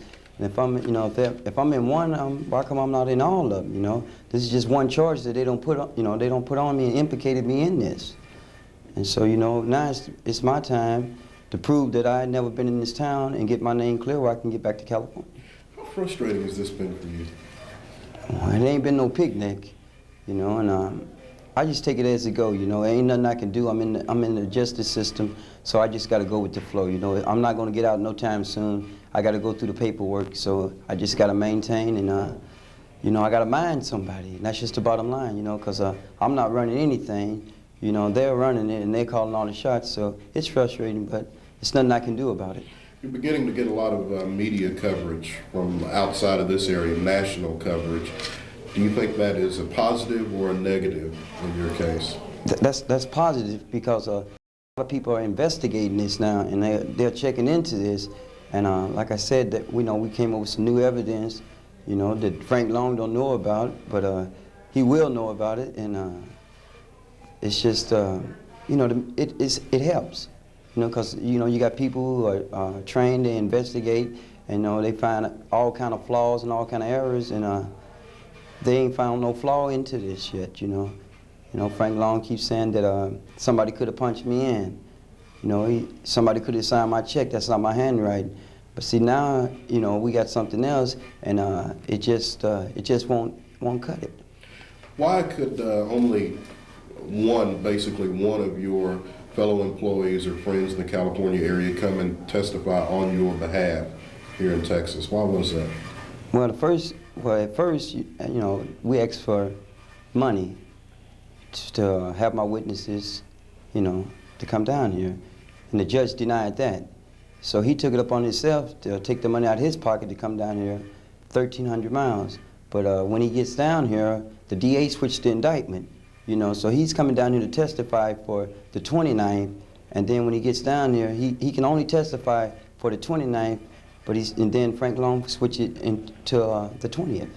So, you know, it's just like he's just coming down here ready to testify for the 29th, and the only thing he can say is that he's seen me in San Diego on the 29th, but on the 20th, you know. Well, Frank Long says that they would have paid for any witness to come to Texas like they do in any case. Well, what they wanted to pay 16 cents a mile, and I figured that up, and that's only $235. So that's nothing to come down here, and then they have to pay to stay here, and that's peanuts, you know, to come all the way down here. And he should have paid to fly them down here, you know, because Tolley come down here on a motorcycle, you know. I don't think that's right, you know. And then when he gets down here, they switch the indictment. Now, who's Tony? Tolley. Okay, who's that? Tell me who that is. He's a good friend of mine that I met. He's from Florida. He's young, but you know, he's independent. Okay, what's his connection with you again? He's just a friend that I met on the job, and we became close friends. Tell me about your workplace. I think it's called Fuddruckers. Fuddruckers. Okay, tell me about that place that you worked in California. Well, it's like a restaurant. I mean, it's a restaurant, and they serve real large hamburgers. You know, it's really expensive, and you know, they do real well, and it's just a nice place to work at. You know, they pay over the minimum wage, and you know, it's friendly. You know, you meet a lot of people. You feel like you had some good relationships with people there? Oh yeah, because you know, my boss, you know, I was the head cook there, you know, and I got a lot of, you know, I was like, I just had it made, you know. It's just like heaven, you know. You know, I was training a lot of people, and you know, had, you know, a few little benefits, you know, so it was okay. Did you plan to stay there for a long time? Well, I was living there, yeah. You know, I didn't ever think I was gonna get caught. Well, you know, I knew I was gonna get caught, and I was gonna have to go back to Arkansas and you know, pay there. But I never did think this Texas thing, you know, whatever, you know. I never thought about this thing, you know. When they told me this Texas thing, it was like a nightmare, you know. When the jury first convicted you to life in prison, when you first heard that phrase in the courtroom, what did you think? I just looked at him and grinned, because I knew that, you know, that I was innocent. So, you know, it ain't too much I can do, you know. I just took it like a band and went on, you know, and swallowed it. They don't give me life. You know, what can I do? Get upset? Go to hollering? You know, that's not going to solve nothing. See, I can't get mad. What I got to do, I got to work on my case, see. They don't give me a life sentence, so therefore I got to work on my case. How do you feel you've been represented? Well, my lawyer, you know, I don't mean to criticize the guy, but, you know, he's an okay guy, but I need a criminal lawyer. I don't need. Talking about Ronald Williams. Yes, I need a criminal lawyer. I don't need a civil lawyer. See, I need somebody who don't worked in this field and don't handle cases like my lawyer that I had in San Diego. See, that's the only kind of cases he's handled is criminal cases. And see, and down here, all they have down here is civil lawyers. You know, they don't went to school for 4 years to, you know, but they ain't handled too many cases, and the DA is just like. He just blasts at them, and they don't know how to, respond to him. And a good criminal lawyer know how to handle them kind of problems. Frank Long says that if you and your defense can bring to him proper evidence that you were in California, then they would admit their mistake and life goes on. And those aren't his exact words, but that's basically the crux of what he said. Yeah, what he want to do is he want to try to cover his butt now because he don't made a mistake. Like I said, this case should have never went to trial. When I came down there, I had evidence to show that I had never been here. So what he want to do now, he want all my witnesses to take a polygraph and drug test, which they're willing to do. But see, they don't have nothing. They're not on trial. I'm on trial. They don't have nothing to prove to Frank Long. And you know, as far as I'm concerned, you know, we can take it all the way to the appeals court or whatever court, and eventually I'm going to win. You know. He must feel like he's got a pretty good case, Ricky. If he's stuck with it this long and willing to go through the appeals process, Frank Long must feel like he's got a pretty good case against him. Well, you know, he ain't gonna never admit that he's wrong, because if he admits that he's wrong, that could cost him his job. You know, he don't sentence a man to life imprisonment, you know, him and the jury, and that can cost him his job if he say, hey, I made a mistake. That's just the bottom line, you know. So he's got to stay with what you know, this man is guilty. Let me ask you two questions to wrap this up. What happens if you are cleared of this? Where do you go from there? Well, I got a 2-year-old girl, and I go back and I plan on getting married to my fiancée, and life goes on. You forget about Texas? No hard feelings or anything? You know, all I want is my freedom back. I don't care nothing, you know, about what they done did. All I want is my freedom back. You know, because like I said, I don't pay my dues to Arkansas. I don't know Arkansas anything. And it's just like I'm starting all over again. What happens if you don't win your appeal and you end up having to spend at least the next 15 years of your life in prison? I guess I'll be 45 when I get out. Good enough. The things that I think people tend to forget is that Hank Sibley identified him within a month afterwards. And no one walked into Hank and said, here's a picture of Ricky Thomas, is this the guy you saw? Hank Sibley was shown a photographic lineup of 6 individuals that was, I think if you'll go look at it, you'll see that it's totally fair. That Ricky Thomas is just one of these 6 people. It's just that Hank Sibley immediately identified this person as being the person he saw in the car, and then by a strange set of circumstances, this person that he identified happened to be an associate of the Carters and actually had been convicted of committing an offense with one of the Carters, Anthony Carter. Speaking of the other defendants, have either of those denied that he was with them? Anthony Carter hasn't said anything as far as being there. His defense at trial, strangely enough, was that he was in Arkansas. And Daryl Carter has yet to be tried. Daryl Carter, in a out-of-court statement when he was talking with his attorney and I was present during that conversation, was asked if Ricky Thomas was with him, and he answered that he was. But that evidence was not presented before the jury. Daryl Carter has a right not to testify in Ricky Thomas's case or in his own case, and he chose to exercise that right in his brother's case. He was contacted about testifying in the Ricky Thomas case and chose not to testify again. The only evidence that can go to the appellate court at this time is going to be that evidence which was presented at the motion for new trial and the evidence which was presented at trial.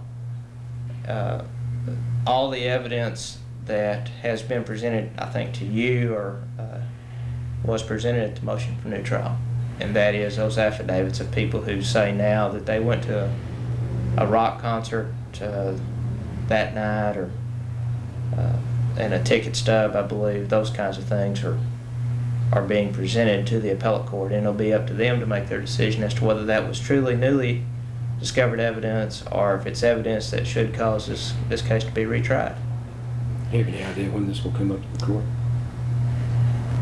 Generally, it takes about 2 months to 6 months. I can't get any more specific than that, other than I know Mr. Rowland works pretty fast, but we try a lot of cases and he takes them in order. Is this going to be in the 6th Court of Appeals, is it?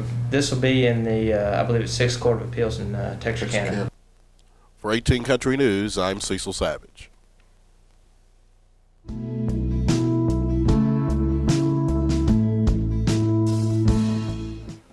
Youngsters hate doctors, especially ones that go around poking in their mouths. But that's what happened today at Houston School when the kids there got a visit from a dentist representing the Texas Department of Health, Tyler.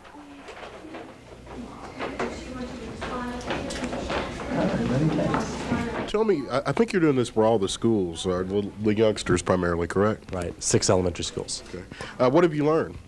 Well, the kids are great, and their teeth aren't too bad either. Overall, you haven't found too many major problems? No, not too bad, not too bad. What do you think parents can, the kids will come back and I'm sure tell their parents and what they can get out of this? Right, well, we're going to be sending home some forms for the children to come to their parents, and hopefully it'll make their parents aware of what's going on in their child's mouth. So, how long have you been in the dental business? 9 years. Here in Sulphur Springs? No, work for the state out of Tyler. Okay. Turn this way. Okay, thanks. 3. Rebecca?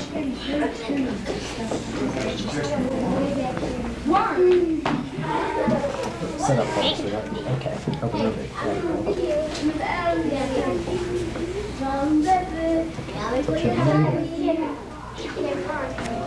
Okay, thanks. Has that tooth ever hurt you? Even when you eat? Can you eat on it okay? Okay, let me see again. Okay. Big as you can. Like you got it. The good news is most, if not all of the kids had very good teeth. Cecil Savage, 18 Country News. Thanks. 3. Brian.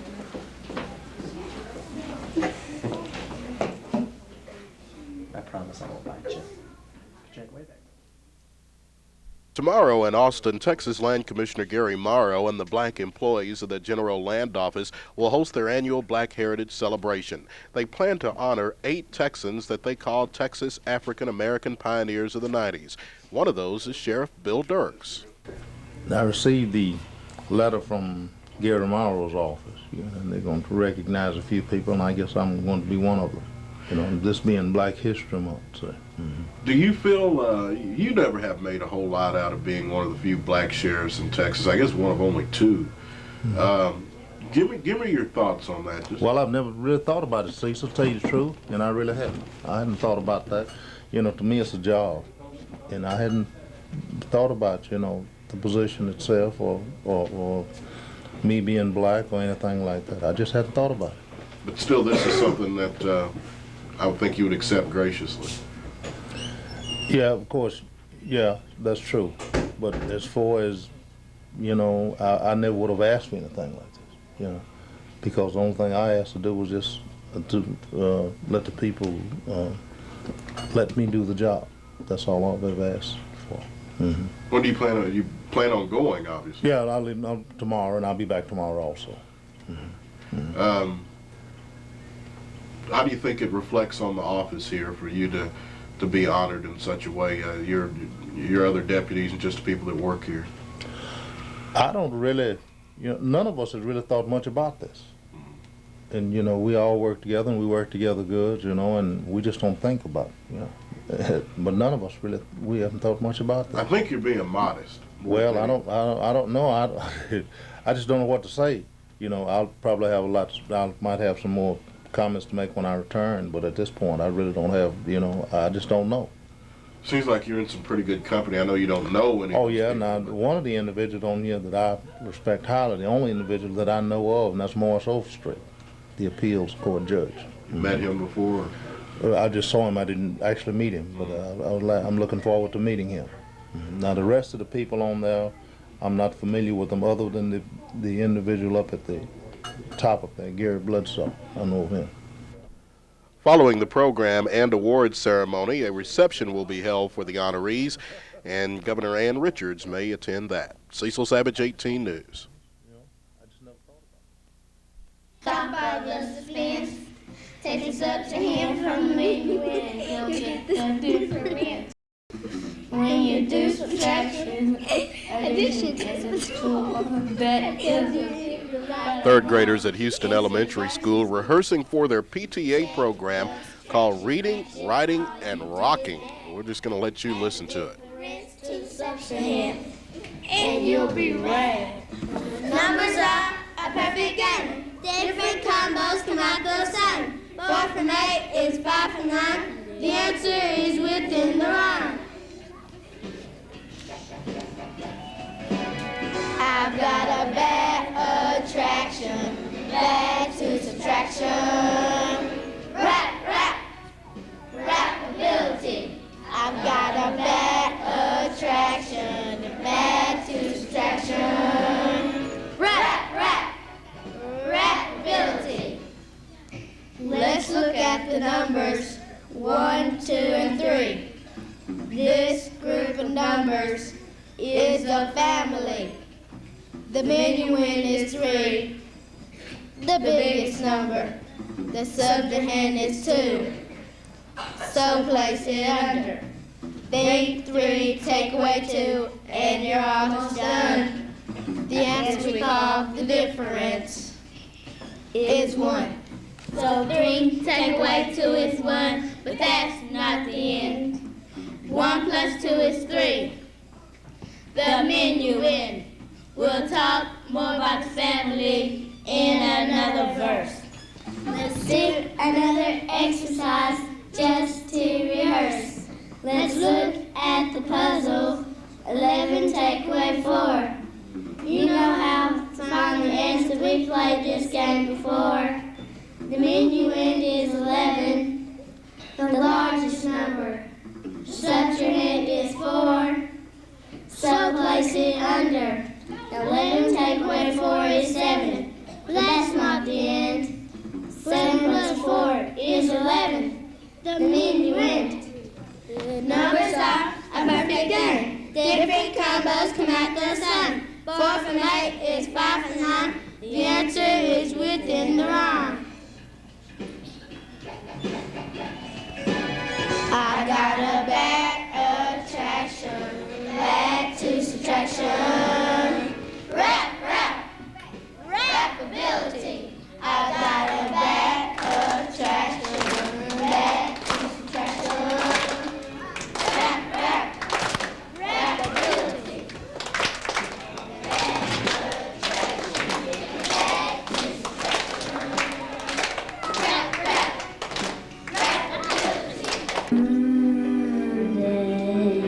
I'd like to be a teacher, 'cause I have all the fun.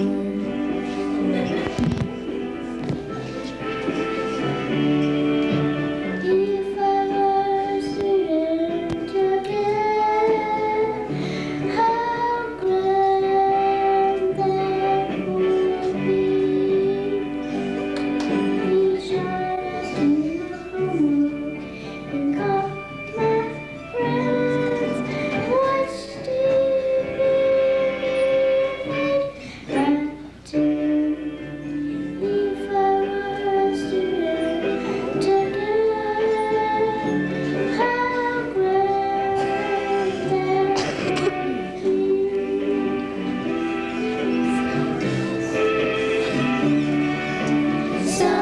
Someday I'd like to be a teacher, 'cause they have all the fun.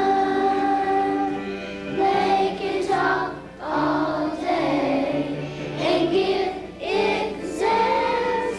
They don't get in trouble when they act like hams. Someday I'd like to be a teacher, 'cause they have all the fun.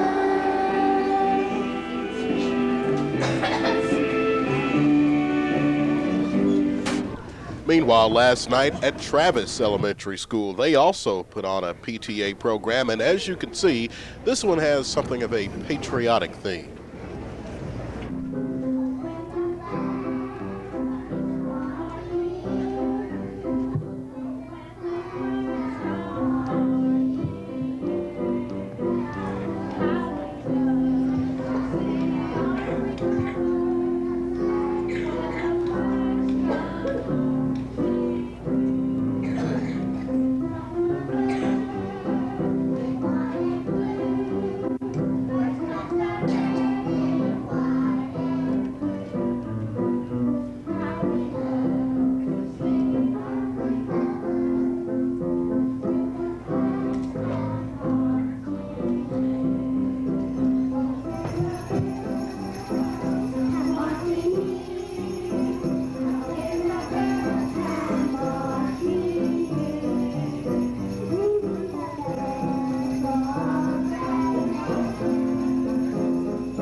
doodle baby, a Yankee doodle doodle da. I realized that you are my Uncle Sam, born on the 4th of July. I got a Yankee doodle baby, Yankee doodle and the London doesn't ride upon me. I am a Yankee doodle boy.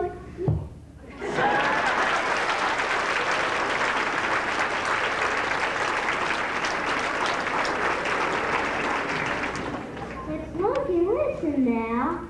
As that Yankee Doodle boy leads the kids from across America, has a singing and celebrating in our patriotic play.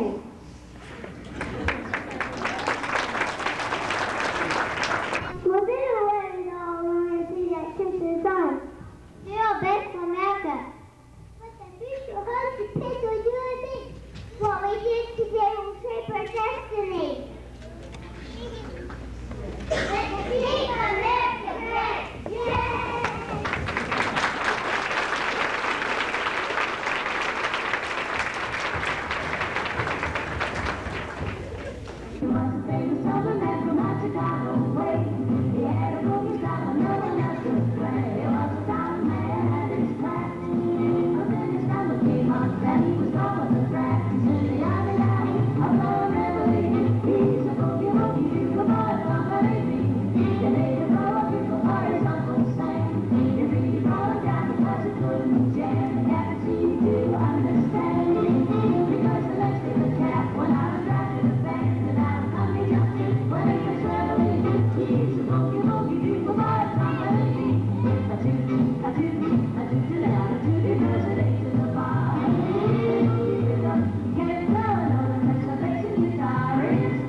Future presidents, one and all. Cecil Savage, 18 Country News.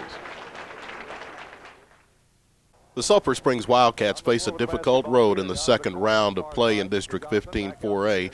They have road games against Mount Pleasant, and also they took on North Lamar last night at Wildcat Gym. North Lamar was the second-place team in the first round and a talented ball club. But last night they came into Sulphur Springs, and the Wildcats hung a 64-59 loss to North Lamar. Now what this means is that Sulphur Springs is 1-0 to begin the second round of play. To Jeremy Moore. The free throw line ball is stolen on the pass. Got 5 on nobody, and the layup is good by Damian Bell. And we know that we're kind of out of it the first part of the district. We don't have a chance at the playoff spot based on our first half of the district performance, but we know that if we can do well the second half and win the second half, then we're going to the playoffs. And you know, the kids are they're just playing real hard and working hard together and cooperating, and when that happens, good things are going to happen. Okay, you've put together a team from sort of a motley crew, and you might not want to put it that way, but a diverse sort of talent, a lot of things against you, and all of a sudden they just start clicking here. They're giving us a great spectator game of basketball. Yeah, well, you're right. They're coming together at just the right time. You know, I thought we played pretty well the first half of the district, and right now is the time when we seem to be playing our best. We, like you said, I put a scare in you late. We let them close to within 2, but you know, that's the mark of a good team. Let a team, we had a 10-point lead and it evaporated to 2, and then we do what it takes to get it back up to, what, 6 or 7 points or 5 or whatever it was. So that's a mark of a good team, and we had some people come through at the end that really did a good job. Yeah, maybe there at the end we were still wanting to have fun when time came to play it conservative and protect the lead, huh? Well, we've talked about that a little bit. We did. Sometimes we get a little prosperous with a lead. I like to see that. I like to see us not freeze up and get too complacent. But I think we're going the other way a little bit. But I'd rather have that. You know, these kids, the only thing they know is to go full speed and give it the best that they have. Okay, in theory, Friday night is a breather, but in actual practice, Friday night is in a gymnasium where anything can happen, huh? Bill Bradford, I can't believe you said that as long as I've known you. When you go to Liberty ILO, there's no such thing as a breather. They played everybody real close, and They, depending on what they did tonight, it's going to be a real battle, but it's a game that we vitally need. Yes, well, you need all 5 of them in the second half. You bet. One at a time. Dick, Gerald? We got a lot of good free throws right in the last part of that game. Henry Derek got 4 out of 4, and Blanchard got 4 out of 2 times that he had. Yeah, well, you know, our game plan late in the game is get the ball to Derek because they're going to foul, and we want him on the free throw line because he's our leading free throw shooter. And, you know, one time Sheldon got the ball down here on the rebound and went out of his way to get it to him, and they almost got possession. But it all worked out. Terry Mosley made a great play there and made the interception when they were 2 up and came down, and they put us on the free throw line. So, you know, they're doing the right things. They're really making an effort to do what it takes to be winners. Sheldon Beard got 10 points in that third quarter. Yeah. That's more than he's made all season, isn't it? He's coming on. It takes a sophomore a little longer than the rest of them to come around, but he's done an awfully good job in district. Hey, Dick, our congratulations, and our congratulations to all the guys, and we'll see you over there, and we've been trying to persuade people there's maybe one traffic light between us and them. We'd like to have a crowd. Yeah. Okay. That's it. Meanwhile, the Lady Wildcats were not as fortunate. Here's Coach Randy Smith. Baltimore beat us 61-40 last night. It was a game of spurts, and their spurts were a little bit better than ours, I guess.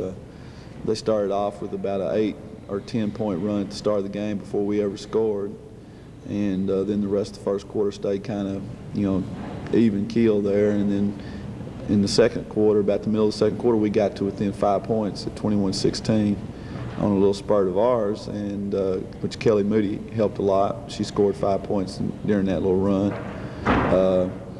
Then they ran off and had a big lead by the half. And in the third quarter, didn't look like we were playing very well, playing with a whole lot of intensity. We had a little timeout and talked about that a little bit, and then we kind of got back into it, played real well, and got back to within 9 late in the third quarter. But then Melissa Rollerson from North Lamar kind of took over the game, and we just couldn't match up with her. We tried 3 or 4 different people on her, and she was either too quick for our bigger people or she was too big for our smaller people, and she ended up with 27 points, and most of those were in the second half. And they ran off and kind of left us there in the fourth quarter. Are your girls starting to show the wear from the grind of the long season now and some tough losses along the way? That may be part of it. It's just we just really didn't bounce back from the Mount Pleasant game very well, and we went, you know, going to North Lamar. North Lamar is a real good group. You know, they're 20-3 now, so they're tough, and you know, I got to admit, after 28 games, it took us that long to lose 2 in a row, and then this was maybe the first time in a long time, at least, that we just didn't really play very aggressively with a whole lot of intensity, and that's a little bit disappointing. But when you look at the whole thing, they've really given me a lot of effort, and I'm proud of that. I know one thing that is important to you and the team is that 20th win, and I would think you're somewhat guaranteed of that Friday night with Liberty Ilo. Oh, I hope so. I don't know if Liberty Ilo was to beat us, that would be kind of a shock, just because the kind of season they've had so far. I mean, they haven't even been close in the district games, and the worst game we played all year was up there, and we still won by 20. And I really think the third time is going to be a charm. We're going to get number 20 this time. Meanwhile, the soccer Wildcats were taking on powerful Longview Pine Tree last night. They come out, we knew how good a team that they were. They come out and they scored 3 goals in the first 10 minutes. Mm-hmm. And, you got a tendency to let down and to quit. And one thing I saw that, we weren't going to do, we got a lot of character on our team, and, we come out and we still played hard. We didn't lay down. And it would be hard against a team like Pine Tree not to lay down, but we didn't lay down, and we come back and we scored. We made it 3-1 at halftime, and there was just a win. You just wouldn't believe the win, or what a factor in the game that it was. And it just kept the ball right in our face all night long. And we fought back and pulled within 3-1 at halftime, and it was a game. We were playing with them, and come back in the second half, and we scored again and made it real close. And, I thought, golly, man, here we come. We're coming back. But can we overcome that, 2-goal deficit that we had? And they scored and kind of put it out of reach. And then, you know, we put our subs in about 12, 13-minute mark, and they scored 2 goals on our subs. So the score was, you know, they did win, and they would have won in a close game, but the final score was not a reflection of the way that the game went. You know, we hung with them probably 65 or 70 minutes of the 80 minutes, which I'm glad. And your coach come to me after the end of the game, and he told me that he's been coming to Sulphur Springs about 5 years now, and he said that's the hardest that they've been played yet. And that was the best disciplined team that we had. So if you can have a defeat and have a moral victory, we got it last night. If we'd have played as well as we did last night, Friday night, I think we'd have beat Longview. What's next? We got Mount Pleasant here Friday night. And Mount Pleasant, I don't know what their record is. They played Pine Tree a good game. They only got beat 4-0 by Pine Tree. You know the rivalry between Sulphur Springs and Mount Pleasant. In all the sports. Always. Ever since I was a little bitty, I can remember Mount Pleasant and Sulphur Springs. So it's not going to take us much to get up for them. And, you know, we're on a 2-game skid now, and so we're going to be trying to turn that around, in which, you know, going against Longview, going against Pine Tree, you know things like that are going to happen. And we're playing good soccer right now. You know, we don't have the wins to show it, but we're playing better right now than any point in the year that we've played. And when we play some teams like Mount Pleasant and Paris, then you'll see that because we'll get back on the winning track. Cecil Savage, 18 Country Sports.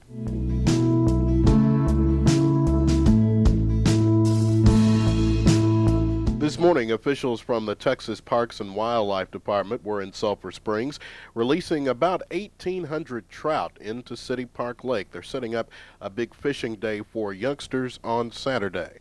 This morning on KSST Radio on Peavine Pinion's Hunting and Fishing Show, Parks and Wildlife official Barry Lyons discussed the trout release. Oh, Gracie, sure glad to see you this morning. Good to see you. Everything in Tyler okay? Just fine. You had to leave by daylight.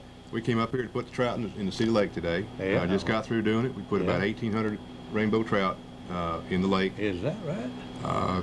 Come up, you know, push the kids' trout day again for Saturday. Some of them 1.5 feet long? There was one about 1.5 pounds in there, I know.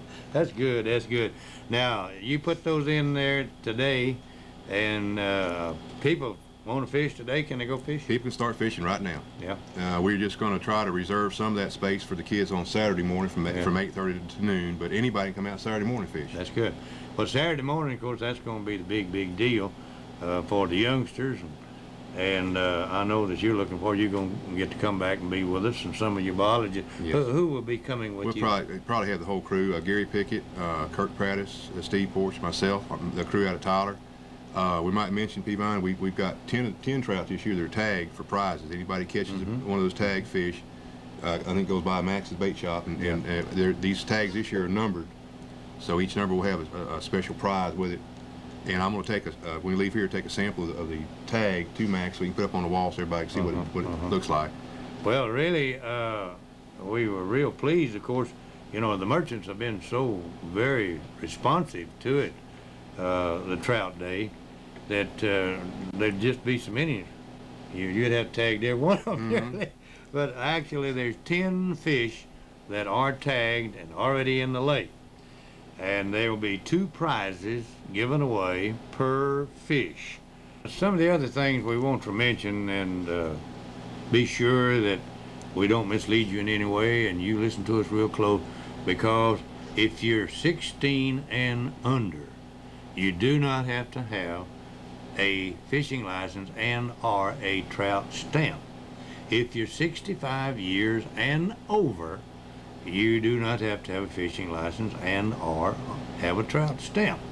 But if you're between the ages of 17 and 65, then you must have a fishing license and also a trout stamp.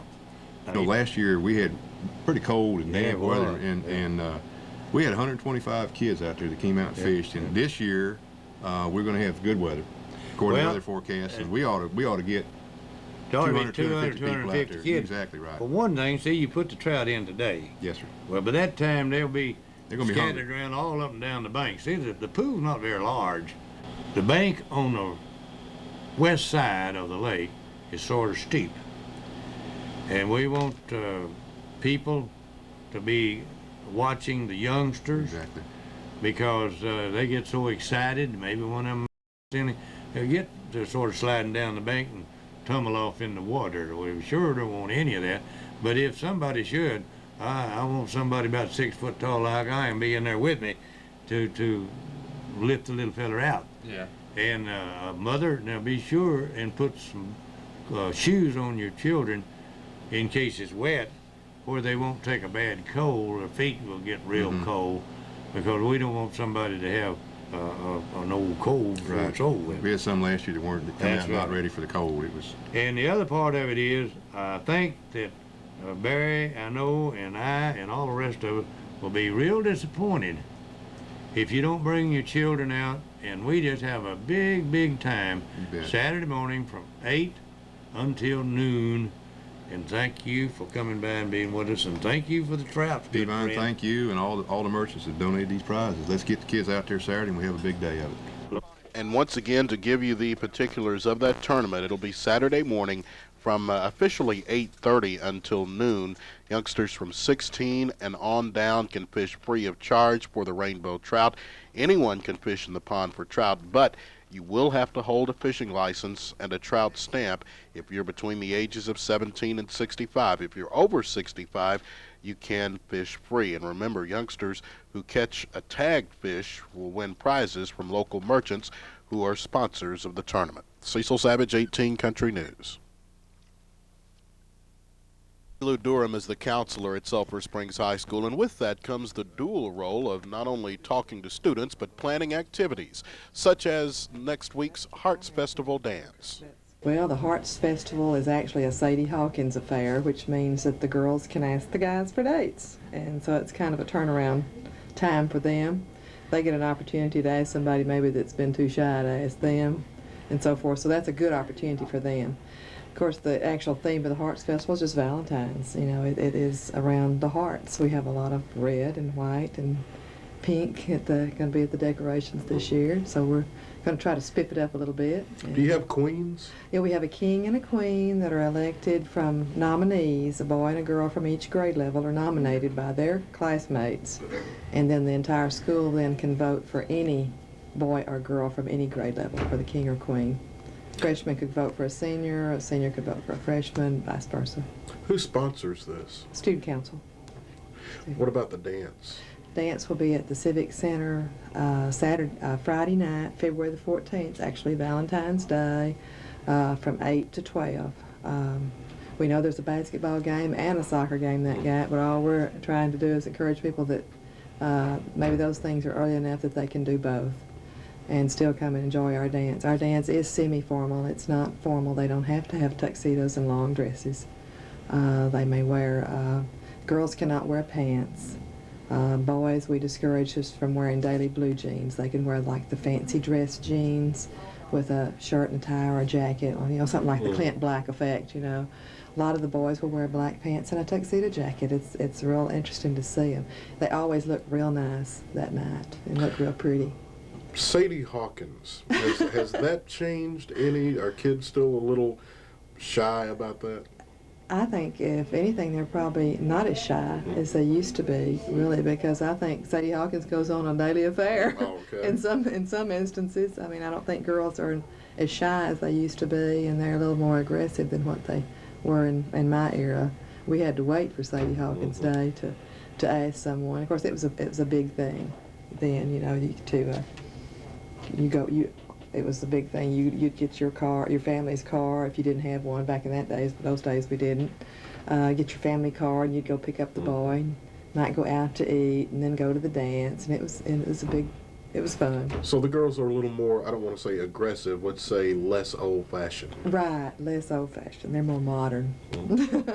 Okay, item number 2. You have 6 weeks test coming up. Yes, 6 weeks will be Thursday and Friday. Maybe that's a good reason to celebrate on Friday night. Tests are over.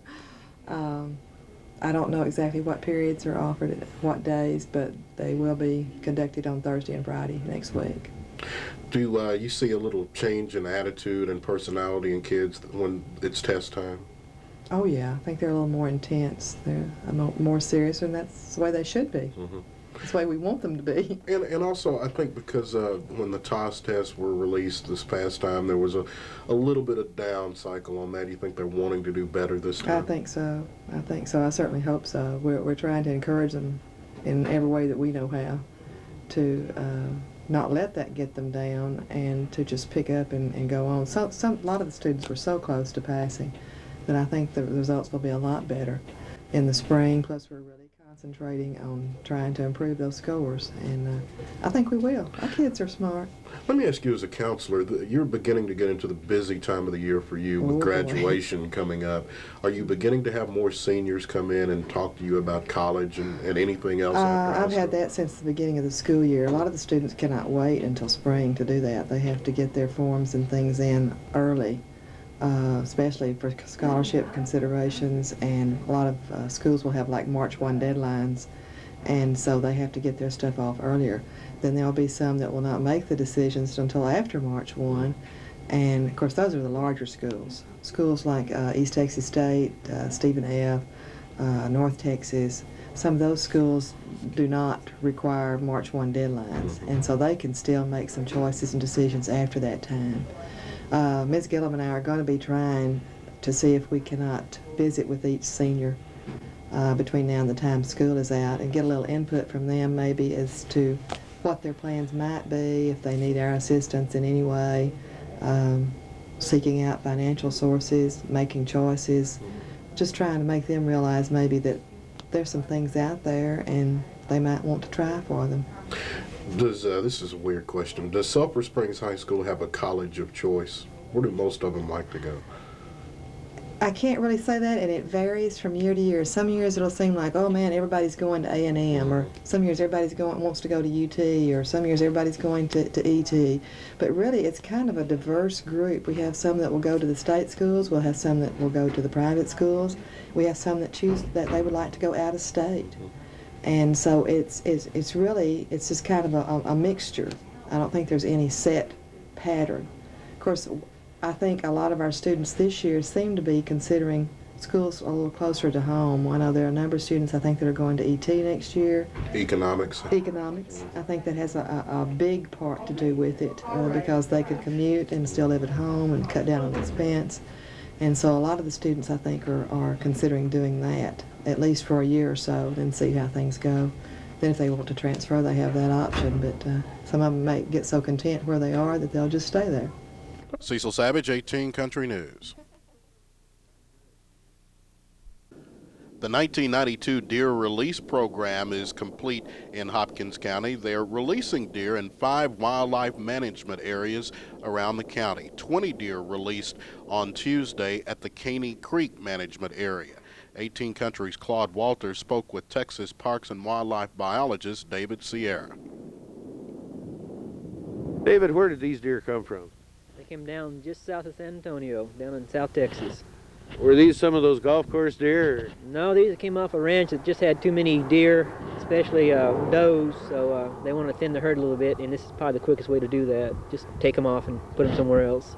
Okay, now these deer went to the Caney Creek area? Yes, they went down the Caney Creek Wildlife Management Co-op here in Hopkins County. Okay, and this is only part of the deer that we're going to get here in Hopkins County this year, is that right?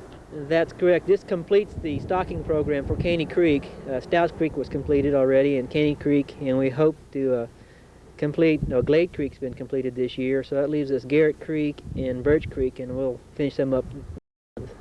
Okay, and that means that all 5 areas will have had all of the deer that they've been supposed to get?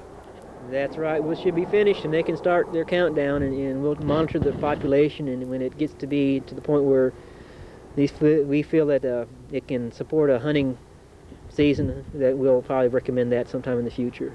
Okay, that's going to be in the next 3 or 4 years probably. At least the next 3 years. Okay, the deer that were released last year, do you have any update on how well they're doing or how widespread they are? Or, what information do you have on those?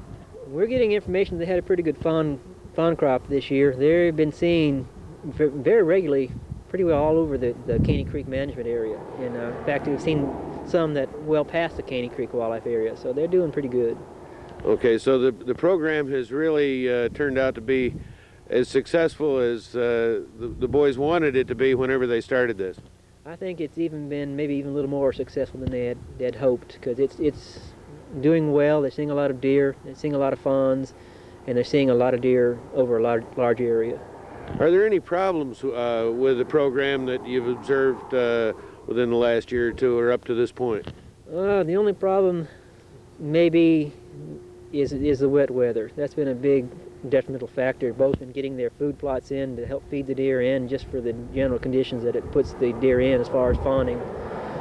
Poaching hasn't been a big problem anymore as it used to be. They kind of made believers out of the folks that want to come do some illegal hunting, and so they've done a very good job on their protection.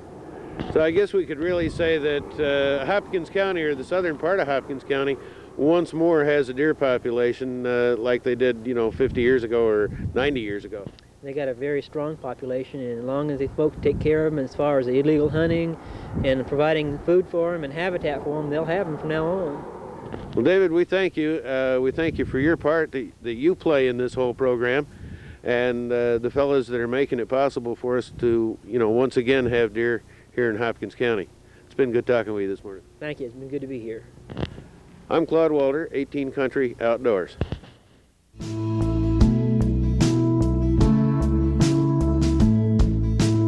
Will be strange goings on tomorrow at the Hopkins County Civic Center. It's the first annual debutante exotic animal sale, at least the first annual for Sulphur Springs. Civic Center manager Rod Henderson says it should be a rare treat for local residents. It's something that never has been held here before, an exotic animal sale. Unusual animals, unusual birds and waterfowl and rheas and ostriches and ostrichi, or whatever the plural to ostrich is. They're supposed to have about 30 or 40 different species of animals and birds out here. And so it would be interesting, be almost just like going to the zoo, I guess. There is a charge, by the way, which they have a reason for doing that. The Civic Center doesn't have anything to do with the admission charge. That's part of their deal, and they say it's pretty common to charge to get into these things. But it's $5 to come in and kill. Children 12 and under are free. So bring the kids out if they're under 12 years old and let them see some exotic animals. I wouldn't try to name them all off. I did see the pot-bellied pigs out there and what they call the Jacob sheep. I've never seen anything like that in my life. I've got 2 horns going up and 2 horns going down. Not something that people are going to see every weekend at the Civic Center. Not something you run through the Monday barn out here, I'll guarantee. Okay. What about? The sale will include every animal from a double yellowhead parrot right down to the ever-popular Sicilian donkey. We'll have over 50 species of different animals from not only they're native to this continent, but throughout the world. What type of animals? Well, we will have, of course, what is very familiar to this part of the United States today, the ratites, the ostrich, emu, and rheas. There'll be llamas will be in the sale, of course, Sicilian donkeys, miniature horses, along with zebra, water buffalo, different caged animals, caged birds, and on even down to the ever-popular pot-bellied pigs. Popular, is it popular to this area or well-known to this area? Yes, they are. They're very well known, not only to this area, but throughout this state. Of course, this is the first exotic animal sale that's been held directly in East Texas. And certainly it's kind of new to the area, but there's many breeders and collectors, not only from this area, but the surrounding areas. Are most of these animals crossbred? No, most all of them will be purebred to the species they are. Now, some of the animals that are in some of the cattle species and some of the horse species and so forth would be crosses. What are some of the prices? I imagine some of them are pretty expensive. Some of them, of course, you could have animals that could bring up to $10,000 or better. There's animals that in cages that'll bring $50 to $100. There's a price range that fits many people, whether they be from a rural area or an urban area. The consigners, of course, are from Texas, but we have consigners from Louisiana, Arkansas, Oklahoma, Missouri, and there will be buyers here not only from those states, but several other states across the country.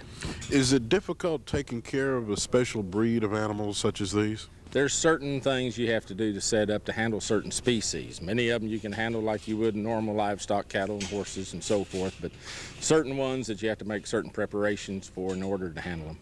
Is this type of show gaining in popularity around the country? It's probably the fastest growing diversified segment of American agriculture that there is today.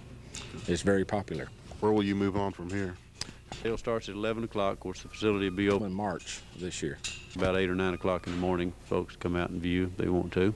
And of course, the important thing is you don't have to buy it. Just come out and see something you don't see. No, you don't have to buy anything. I'm not going to buy anything.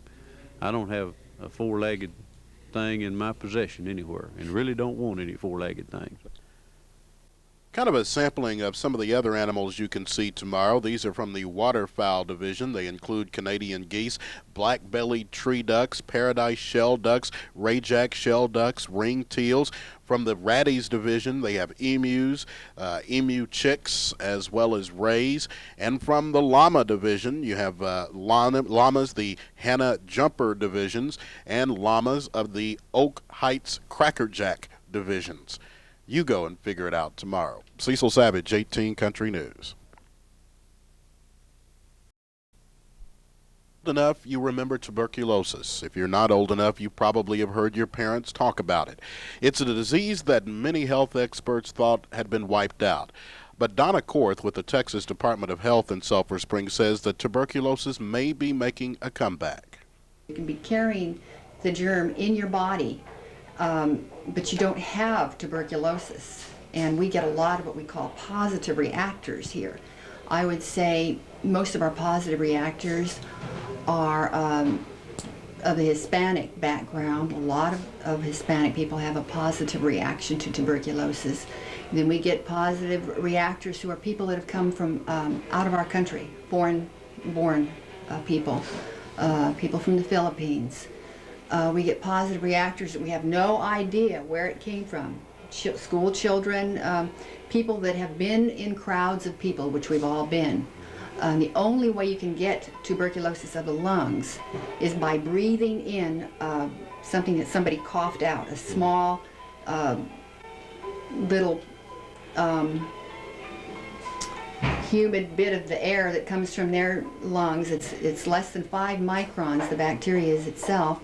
It can actually go through cloth, so wearing a mask for me doesn't really help me much if I were sitting down with a person that actually had it. Now, the way you diagnose an actual case of tuberculosis is you take an x-ray of a lung, you see if there's an abnormal x-ray there. You notice their symptoms, if they're having night sweats, fevers, if they're coughing a lot, if they're producing bloody sputum, if they feel bad, if they're losing weight. Those are all indications. Now, the best proof that a person has tuberculosis, the case of it, not just a positive reaction, is when you get some sputum that they have coughed up and you look at it under the microscope and you find what is called an acid-fast bacteria. Or you may get some sputum and you don't see anything under the microscope, but you take some of that sputum and you grow it on a culture for 4 to 6 or 8 or sometimes 10 weeks, and finally you see one. If it takes a long time before you find one, it means they really don't have it very badly, but if you find it right off in their sputum, it means they may have it very badly. There has been a 40% increase in tuberculosis in the United States since 1987. That's high. I thought we had taken care of that. Since AIDS came on the scene, we lost all that ground. People who are carrying the HIV virus or become AIDS infected are very susceptible to tuberculosis. And in our large populations like Dallas, San Francisco, New York City, places like that, we have a tremendous increase in tuberculosis because of AIDS being there in high amounts. Do you think it will become the killer that it was back when it was really big? It has the potential, yes. It could, and one reason for that is because now we have people that have tuberculosis for which there is no cure. Why is that? Because they have the kind of tuberculosis, they picked it up from somebody else who was treated for a while with drugs, with medication, but they didn't complete their treatment. So they had some bacteria left, they coughed it out, somebody breathed it in. Now their bacteria is real tough. It's developed an immunity to the drugs that are available to treat it. So it grows and there's nothing to do about it. That is increasing. We do not know how much, but that's worse in areas where AIDS is high. Does this strike all age groups? It strikes all age groups. People who are old and people who are very young are more susceptible. People from depressed countries are more susceptible. Minority groups are more susceptible. Alcoholics are more susceptible. People who have had medical conditions that have suppressed their immune systems are more susceptible. What should people do?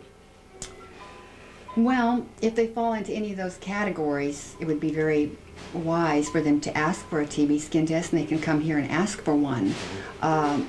Our doctor in charge of TB, well, she's in charge of the health department for this area, Public Health Region 7, Dr. Crowder, recommends that every child have a TB skin test before the age of 3 or by the age of 3. The school systems have different requirements. They're different in different areas. There are no laws right now. A lot of the recommendations and laws changed before 1987 because we thought we had eradicated it. That may change again now that we see a big comeback. You mentioned the positive reactors early. If I'm understanding that correct, it's sort of a dormant. Okay, a positive reaction is when you do a little skin test on this part of the arm, and when a reaction arises that is 10 millimeters or more, that's a positive reaction. Now there are some cases in which we don't pay much attention to it. There are other cases in which we pay a lot of attention to it, again depending on if the person has a parent or relative that they've been around that's had TB. We pay a lot of attention to any kind of skin reaction to a TB skin test in that case. Now that positive reaction means that the person has breathed in the bacteria, and if they had a good immune system, the bacteria just walled itself off, it encapsulated itself and settled down somewhere for a nice long sleep in the lungs. And it may stay there forever and never do anything. That was my point. Just because you have that doesn't mean that you're eventually going to contract the full-fledged disease. Right. We do like to give a person who has what they call a positive reaction. In many cases, we like to give them medication for 6 months, which is available free, to kill that germ that's sitting there doing nothing. Because if we don't, it's possible at some time in their lifetime they're going to get very sick with something else. Or they may just get old and their immune system for some reason becomes depressed. At that point, the bacteria wakes up, comes out of its capsule, and begins to multiply. And then they could come down with TB, even though they've been carrying it around since they were a child. Do you think that the health services will be able to completely beat back this disease again? They could if the funding and the supplies are voted into existence. And they're not at this point? I think they're working on it at this point. I don't think they have all that they would like. For instance, they told us at this recent conference I went to that the ideal situation in our clinic would be to have ultraviolet lights, to wear these allergy seal-proof masks, and to have the airflow exchanged in our rooms where we sit with somebody like this close 6 times a day. 6 times a day airflow change. As you can see, we don't have any of that. So those are some of the things that are being discussed right now. Cecil Savage, 18 Country News.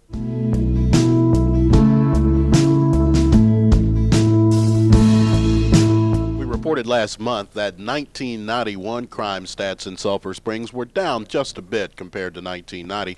And last month, January, Chief Donnie Lewis says the crime stats dipped again just a bit.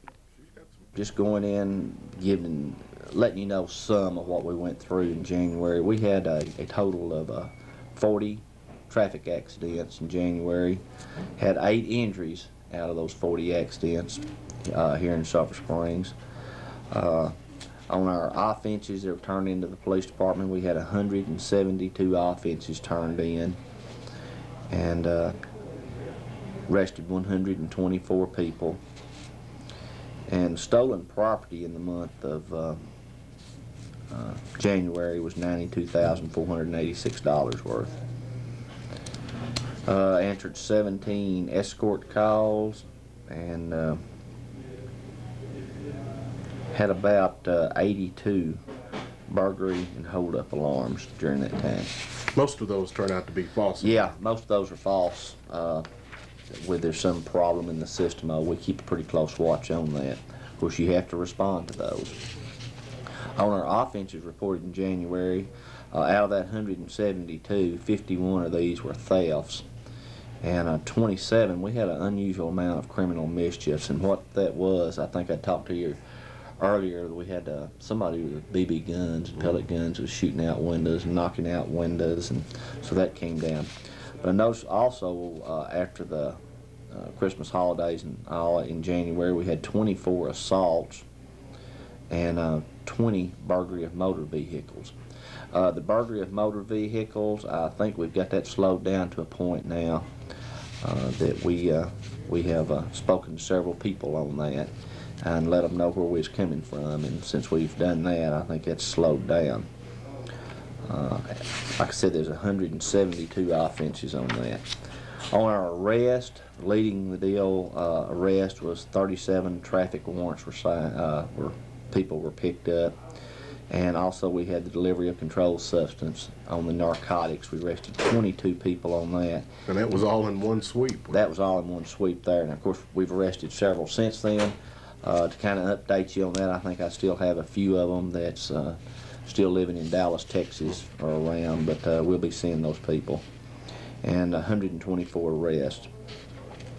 Mainly those were everything from driving while intoxicated. We arrested 8 people, and the rest was on parole violations, forgeries, disorderly conducts, and possession of drug paraphernalias and things like that. On our with our county court, we filed 20 cases in county court. Leading that was now this is when you get past the Class C and up to B and A misdemeanors. We filed 7 assault cases with John Perry's office, 6 theft cases, 5 driving while intoxicated cases were filed with him, a telephone harassment, and then a driving while license suspended. That's also a county court case. District Attorney's Office, we filed 1 case driving while intoxicated, which was a felony, and also unlawful carrying a weapon with them. Our I noticed some publicity this month on animal control. I noticed that we had 222 complaint calls in the Animal Control Division at the Police Department. We picked up 123 animals, adopted out 10, had to put to sleep 109 animals, and released 14 back to owners, and we had 5 animal bite reports, and we picked up 17 dead animals. So that department stayed quite busy during the month of January. Overall, it's going to be a while before I can tell you, how this is going to compare out with last year, but I've seen this month, I think we've got kind of a decline coming down because we've had less criminal mischief this month so far that I can tell, and less on the burglary of motor vehicles, so that's declining. Knock on wood with the any murders or fatalities or anything that I'm hoping we don't get into. So overall, it looks like February may be down a little bit from what January was. Cecil Savage, 18 Country News. 2 weeks ago, the Sulphur Springs High School UIL academic team brought home a 4th place finish in the North Lamar tournament. Now, for many schools, 4th place would be something to really cheer about, but not for Sulphur Springs, which has won 10 straight district championships. But this past weekend at Robert E. Lee High School in Tyler, the Wildcat UIL academic team had a more traditional finish. Sulphur Springs competed with 20 4A and 5A schools. Sulphur Springs won the sweepstakes by earning 225 points, with Robert E. Lee of Tyler second and North Lamar third. So we were pleased with that. And last time North Lamar finished ahead of you. Right. So we feel like we have gained. We had 36 individual students competing, and out of those 36 students, 20 of them placed. So that tells us that, we're getting into it and the kids are working. And those 20 students earned 25 individual awards. And our first place winners were Jermaine Boware in prose interpretation, Rachel Finney, ready writing, Andrew Passons, number sense, Arjun Srinivasan, calculator applications. Then something we talk about, our strengths, that we don't have like just 1 or 2 students that will win the top places. Our students are strong enough that we had 5 teams to come together to win the first place team awards. Our calculator team of Lori Kennedy, Chrissy Passons, and Arjun Srinivasan. Our computer science team of Eric Fisher, Chris Seals, and Arjun Srinivasan. Current Events and Issues team, Richard Fry, Ben Hale, Mandy Taylor.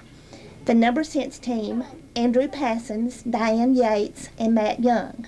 Our spelling team of Rosa Fleming, Stacy Miller, and Andrew Passons.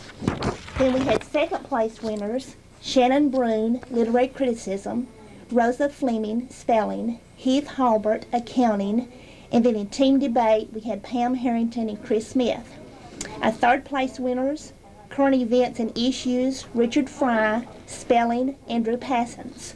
Fourth place winners, Amy Allison in Feature Writing, Shannon Brune, Editorial Writing, Stacy Miller, Spelling, Chrissy Passons, Calculator Applications, Matt Young, Mathematics. Fifth place winners, Headline Writing, Rosa Fleming, Number Sense, Matt Young. Sixth place winners were Rachel Allen, Feature Writing, Rachel Finney, Literary Criticism, Lori Kennedy, Calculator Applications. And those places 1 through 6 earn us points for the overall sweepstakes. I know at the last meet in North Lamar when you finished third, but you did say to be advised that you had some kids taking ACT and SAT that weekend. Do you think having them back is what made the difference? Right, it definitely did. And even though at the same time we had some kids that were scattered this weekend, we had drill team contests going on, we had tennis tournament going on, so we're still short some of that full slate. But also another thing that we're so pleased with this year is that we have in some events where our kids are still competing for slots because we have so many kids interested, and so that is really a plus for us. So Sulphur Springs is going to be kind of scary when you actually get to full strength. It really is, you know, and we really, you know, that if we win district this year, that's 10 in a row, and that's a big goal for us, but yet that's not the only thing we're looking at. We want to keep our priorities in order, and we don't want to feel like, you know, we're not there. We have a long way to go, and so we want to keep everything in perspective, and that we need to work hard because district will be tough. I just sense the pride just overflowing in you right now. Definitely, definitely. It's that way in the whole school. We just had so many things this weekend that just pluses for Sulphur Springs High School, and it just helps the attitude, the momentum. All of that put together, not just one group, all of that put together is what makes Sulphur Springs High School a winner. As the tradition continues, Cecil Savage, 18 Country News. That academic team wasn't the only group that had a successful weekend. The Wildcat Blue Blazes drill team dominated a meet over in the Dallas area. We went to a dance line competition in Dallas, Texas. It was a little scary. It's the first time they'd been there. She breaks it down a little bit different. Instead of having 4A, 5A, whatever, in her competitions you go by the number in your team. So we were classified with a lot of 5A teams out of Dallas. So it was kind of scary at first. And how did you come out in the competition? They were on all day long. They just couldn't be stopped. They got first division in every team event, first division in every officer event. The judges went back and gave them best military, best choreography, best technique, and voted them the best large varsity team. Officers were voted best large varsity officer group.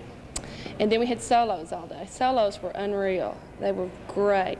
And I was really pleased because there were a lot of sophomores involved. Out of the 6 solos, which were, can I cheat and look at my list?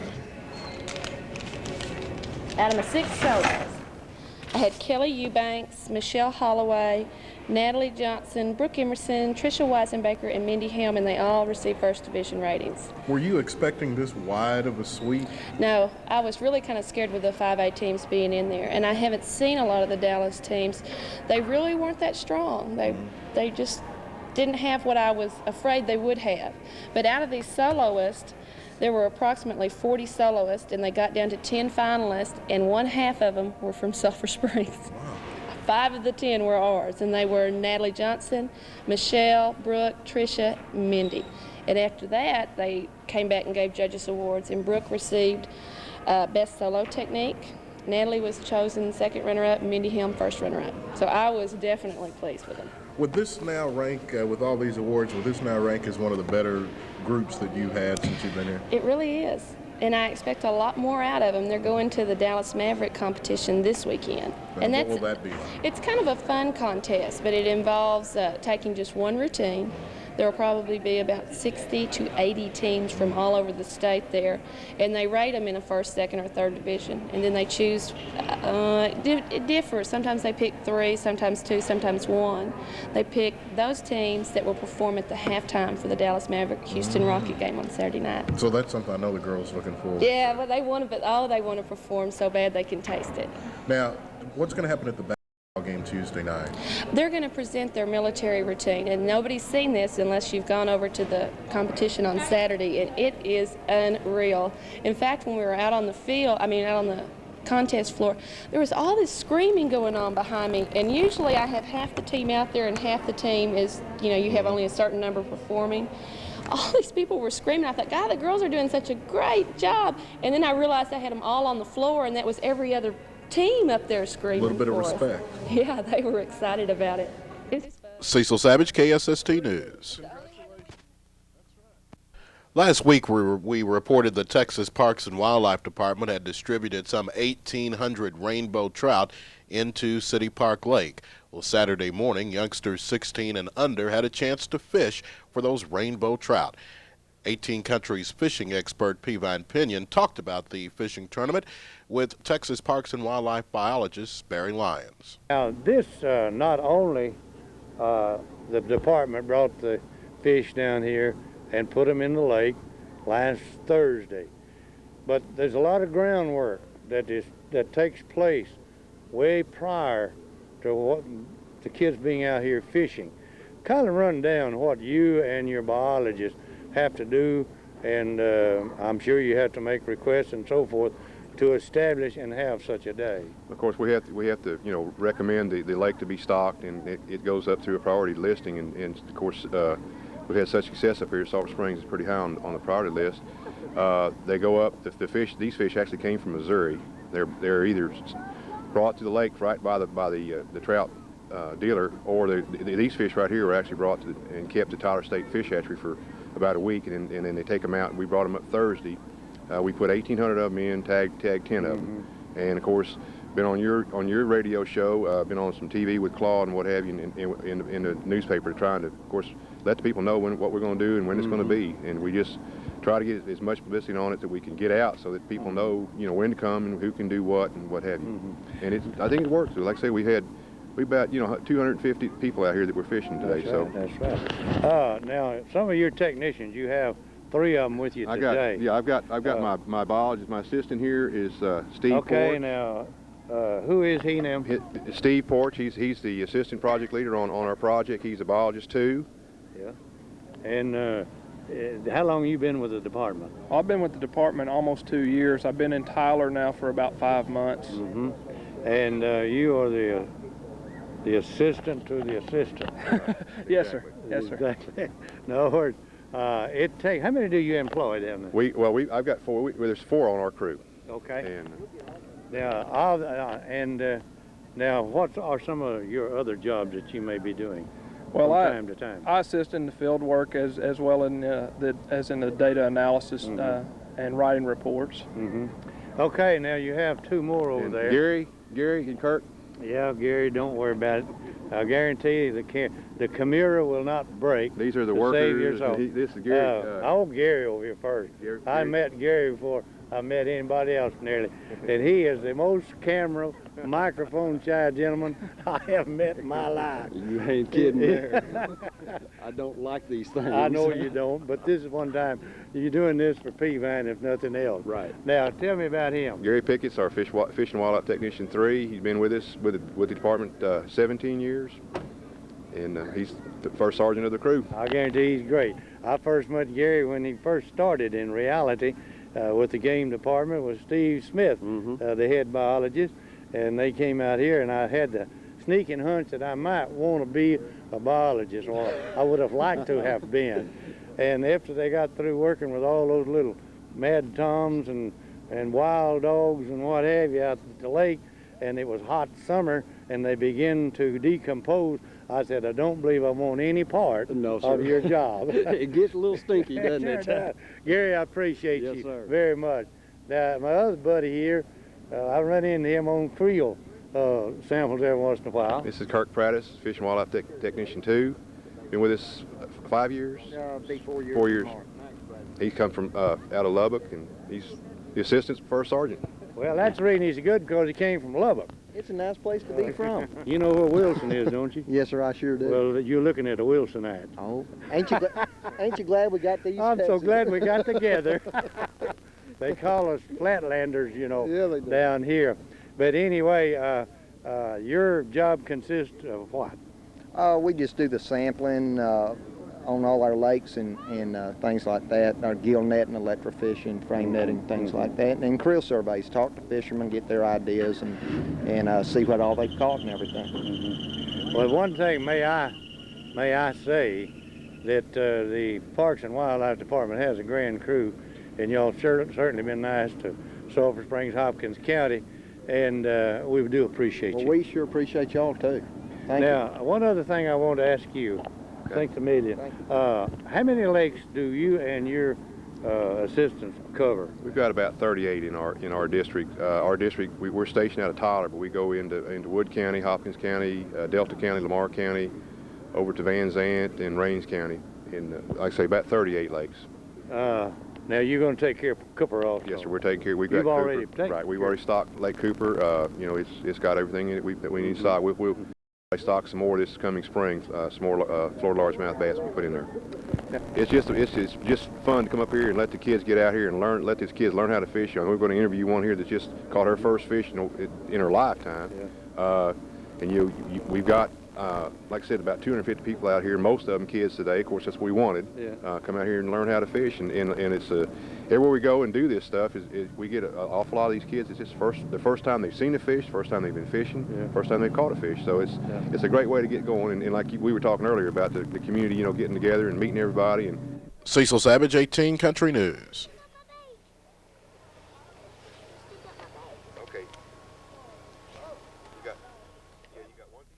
One doesn't have to look very far to see why the Sulphur Springs lost at Liberty Isle last Friday night. In fact, there are 5 reasons that stand out. Number 1, Sulphur Springs only scored 34 points. That's a season low.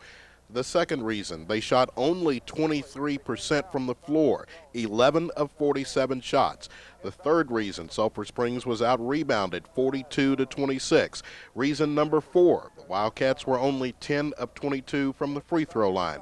And the fifth reason, Terry Mosley, the Wildcats' leading starter, went out with only a few minutes gone in the first quarter due to an ankle injury. It all added up to a 54-34 win for Liberty Isle, and it drops the Cats to 1-1 in the second round of district play.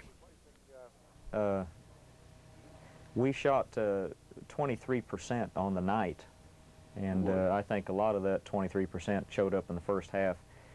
It was a complete reversal of what happened when we played them the first time at our place. The score when we played LE here at home at halftime was 23-14. Yeah. There it was 23-13, and of course I brought that up and I said, guys, we are 10 points behind, but if you remember, Liberty Isle cut it to within 2 and had a chance to tie at the end when they were behind that much at our place, and we just could not get in a groove, and we're not able to play up to our capabilities, and that's basically as simple as you can put it.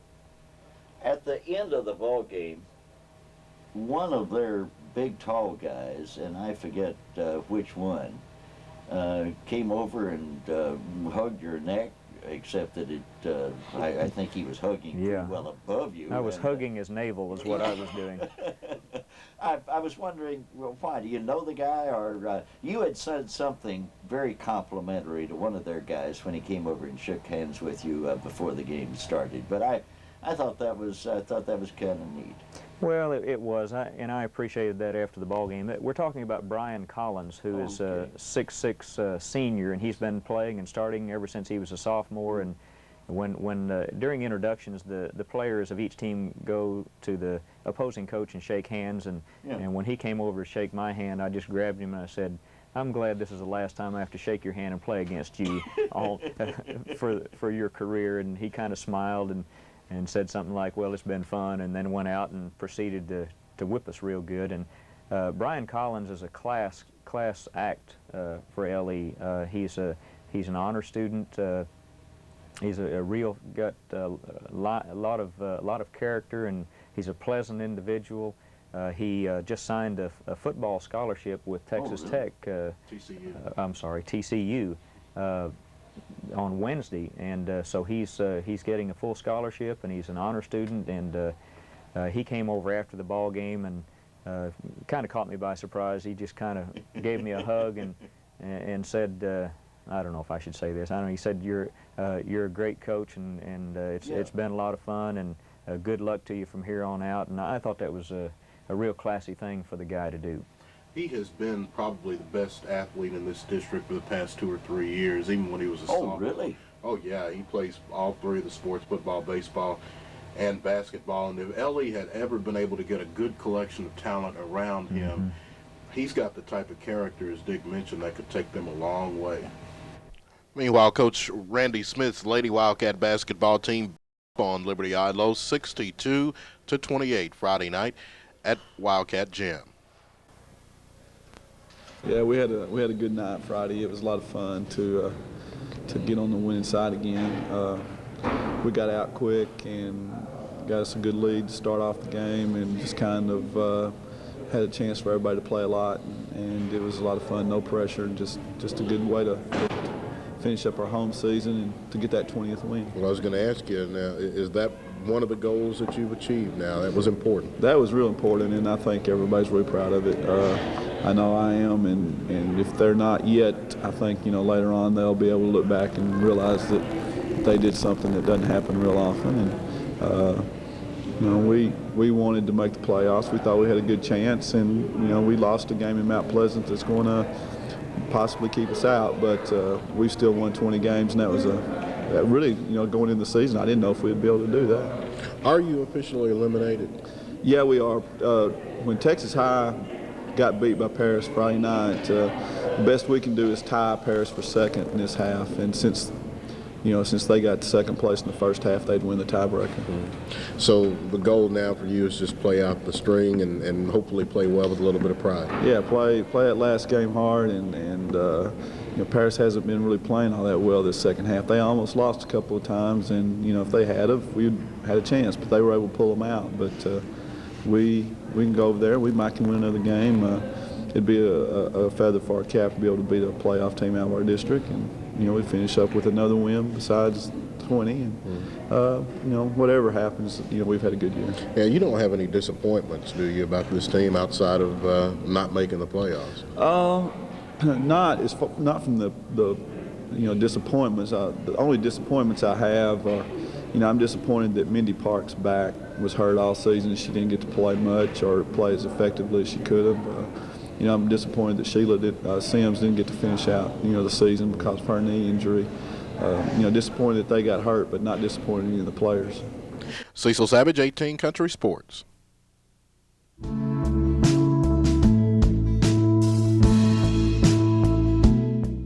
Hopkins County has been selected as a site in a nationwide study of the health and nutritional status of persons living in the United States, according to the National Center for Health Statistics.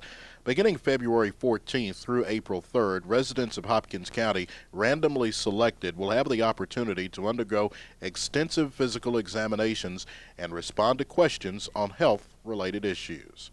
Hopkins County has been selected to participate in the National Health and Nutrition Examination Survey.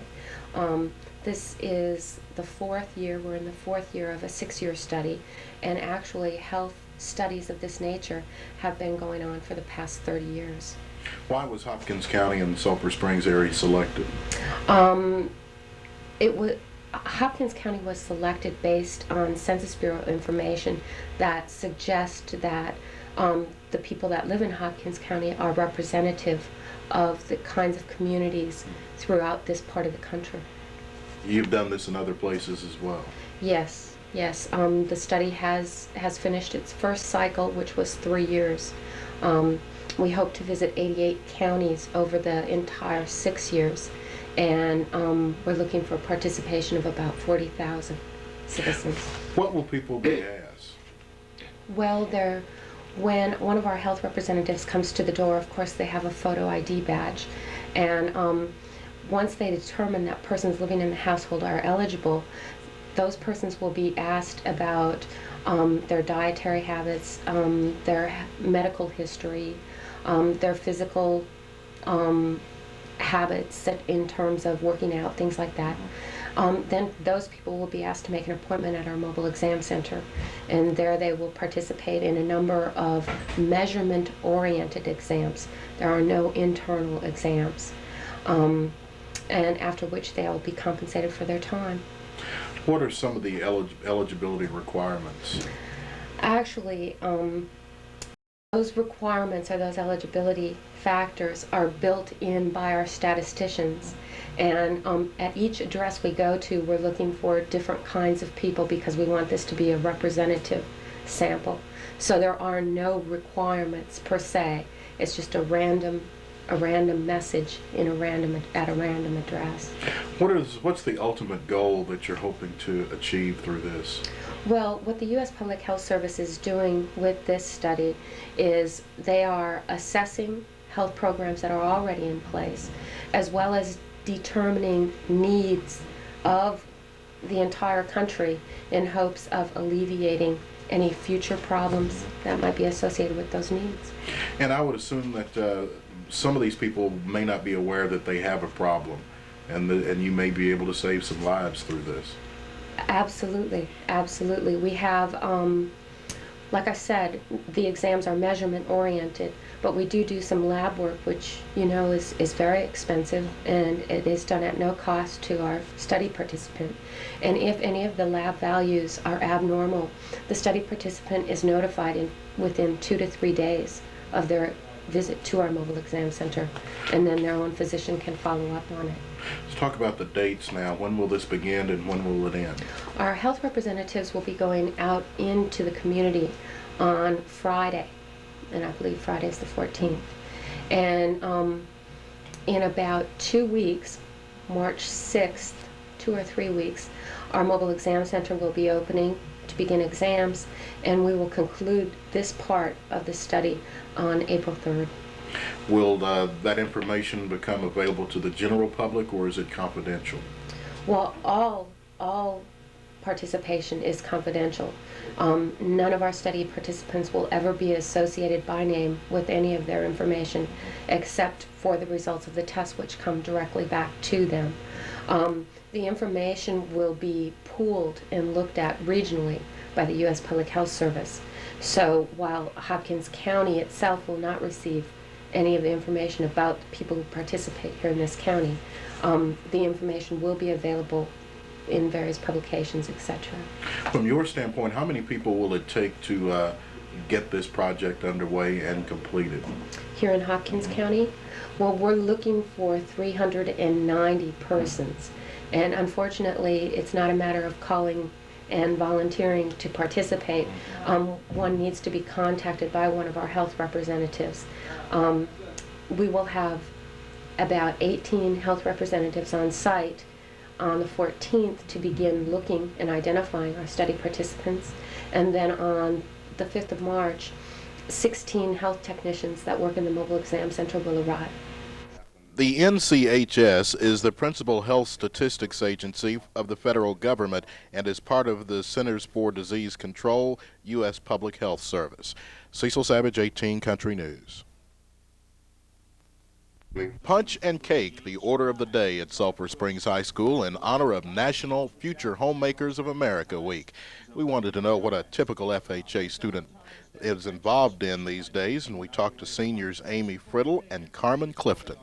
Tell me a little bit about FHA Week. What are you celebrating here? We're just celebrating, the future homemakers of America, what they do and what they've done for us and what we're doing for them. And what they teach kids in the classes. Okay, what are some of the things they teach and some of the things that you've been learning? I'm in apparel, and Miss Hines teaches that, and she teaches you basic sewing techniques, and you do we've already done one project that was a towel wrap, and it was simple, but it was our first project, and we're going to start a new project next week, and then we'll have one in the spring. Are both of you in the FHA club? Mm-hmm. Mm-hmm. Okay. Are you officers? Yes, President. sir. I'm vice president. Do you think you have a good club here at Sulphur Springs? It could be. We have a good club, but I think it could be a little bit better if more people would get involved in some of the programs that we have. It's fun what meetings we do have, but a lot of people don't come. They sign up and they have good intentions of coming, but something happens, and so they just don't get to make it. Roughly how many members do you have? Oh, probably around 20 or 30. But room for more. Yeah. Yes, we could definitely. We could do a lot better. Speaking of rooms, this one is elaborate. It's one of the best rooms in Sulphur Springs. Do you feel like this kind of gives you that family living type atmosphere? Is that what this room's This is our family living room. It's like our home. You know, we come and have.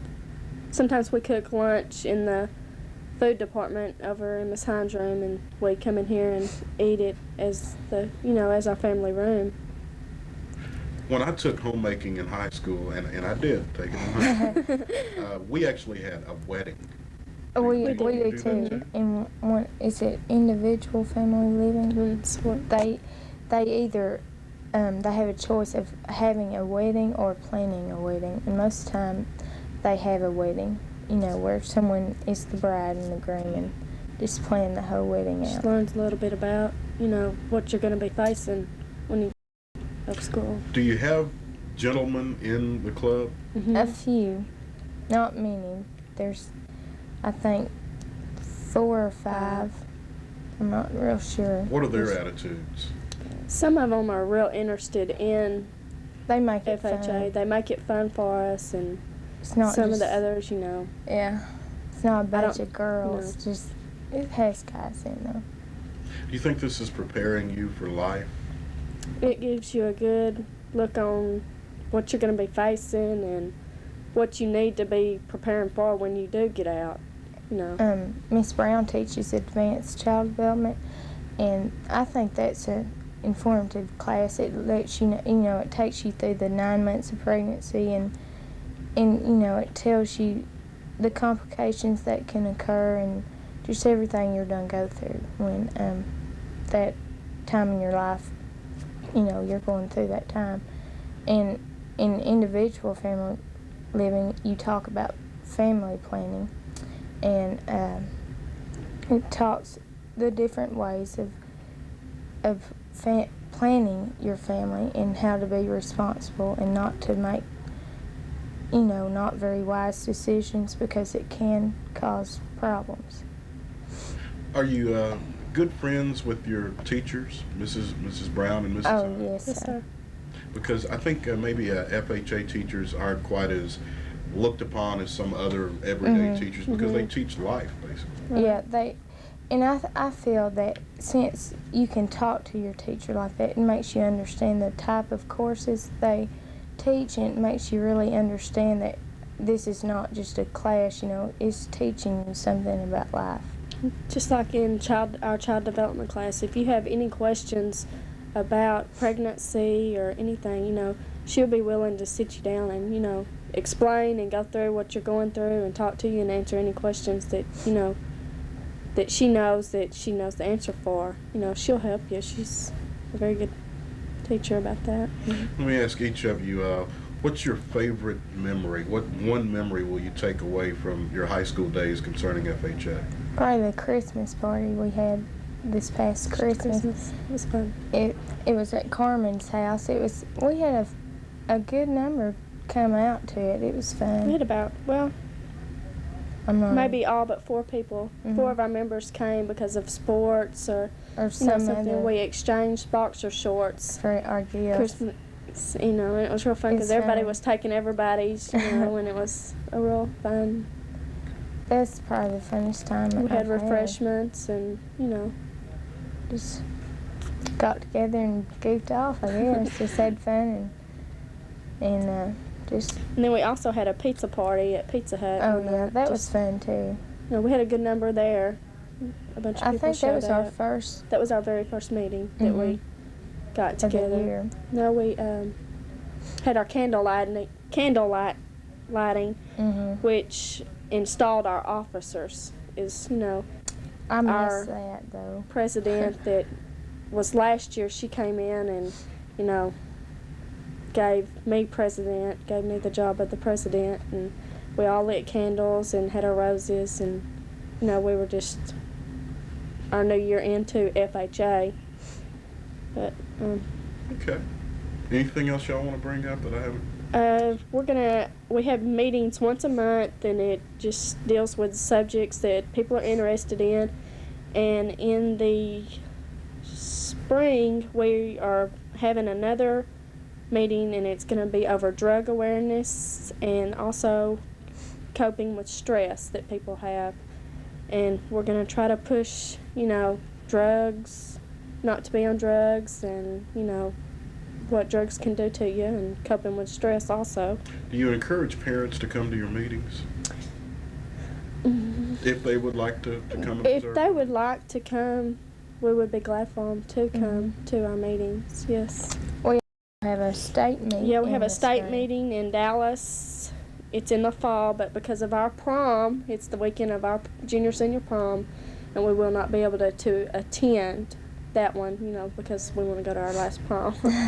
That's understandable. And then we had our region meeting was the week of basketball games and stuff like that, so we didn't attend that one.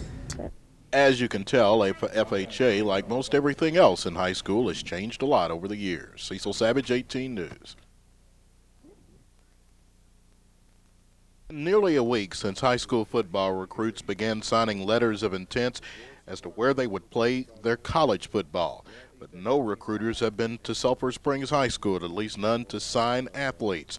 Even though the Wildcats were district champions, ranked #1 in the state, and produced 7 all-state players, head coach James Cameron is still waiting for at least one to sign with a college. Yeah, we're going to have some kids sign, but it's not going to be any major college signings.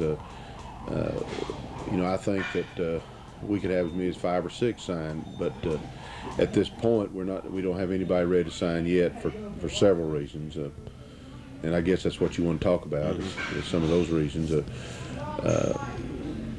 We didn't have anybody that the major college thought was a major college prospect because of either size or speed or grades.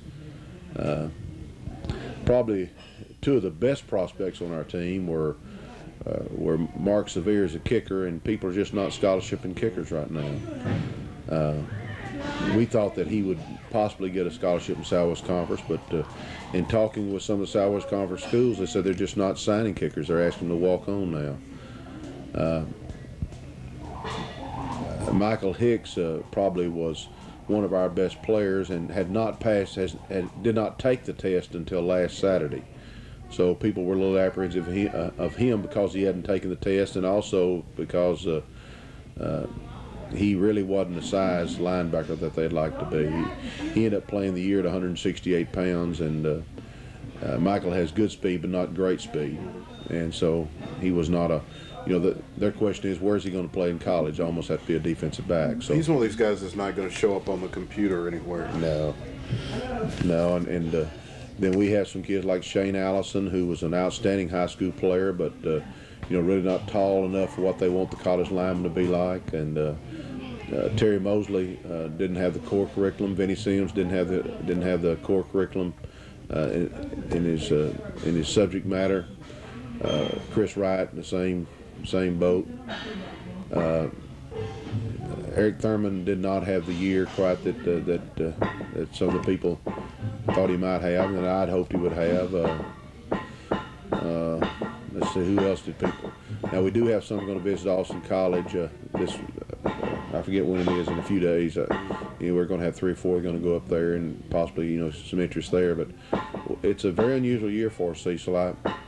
You may have heard me say this before, but probably one of the best teams I've ever had, but fewest prospects I've ever had on a team. And I mean ever had. I don't ever remember having a team without 2 or 3 bona fide college prospects. Well, the colleges are just being a little more careful now, aren't they, with who they give scholarships to, because they don't have any to waste anymore, no experiments anymore. No, and the great thing, Cecil, has made them so selective now. It's unbelievably hard to get a youngster now in a Southwest Conference or a Division I school. Yet you see some of it happen. Of course, we only had 1 out of our entire district that signed. What about East Texas State and some of the schools right here in the area? Do you think that were some of our players recruited by them? Well, East Texas came by and took some film, and then we didn't hear any more. I don't know. I'm sure that we've got some youngsters that can play for East Texas State. But East Texas State's entrance requirements are harder than the NCAA is right now. You have to have 20 to get into East Texas. And East Texas State has gone almost entirely with the junior college route. Now, I know they signed some high school kids, but I don't know how many of those are going to be able to get in or not. But pretty tough to get in East Texas State right now with the 20 on the ACT. But I think that, I'm going to get back with some of these people. I'm going to get back on the phone some and see what we can do with some people that I feel like are left out. But and I think we'll get some kids signed, but don't have anything going right now.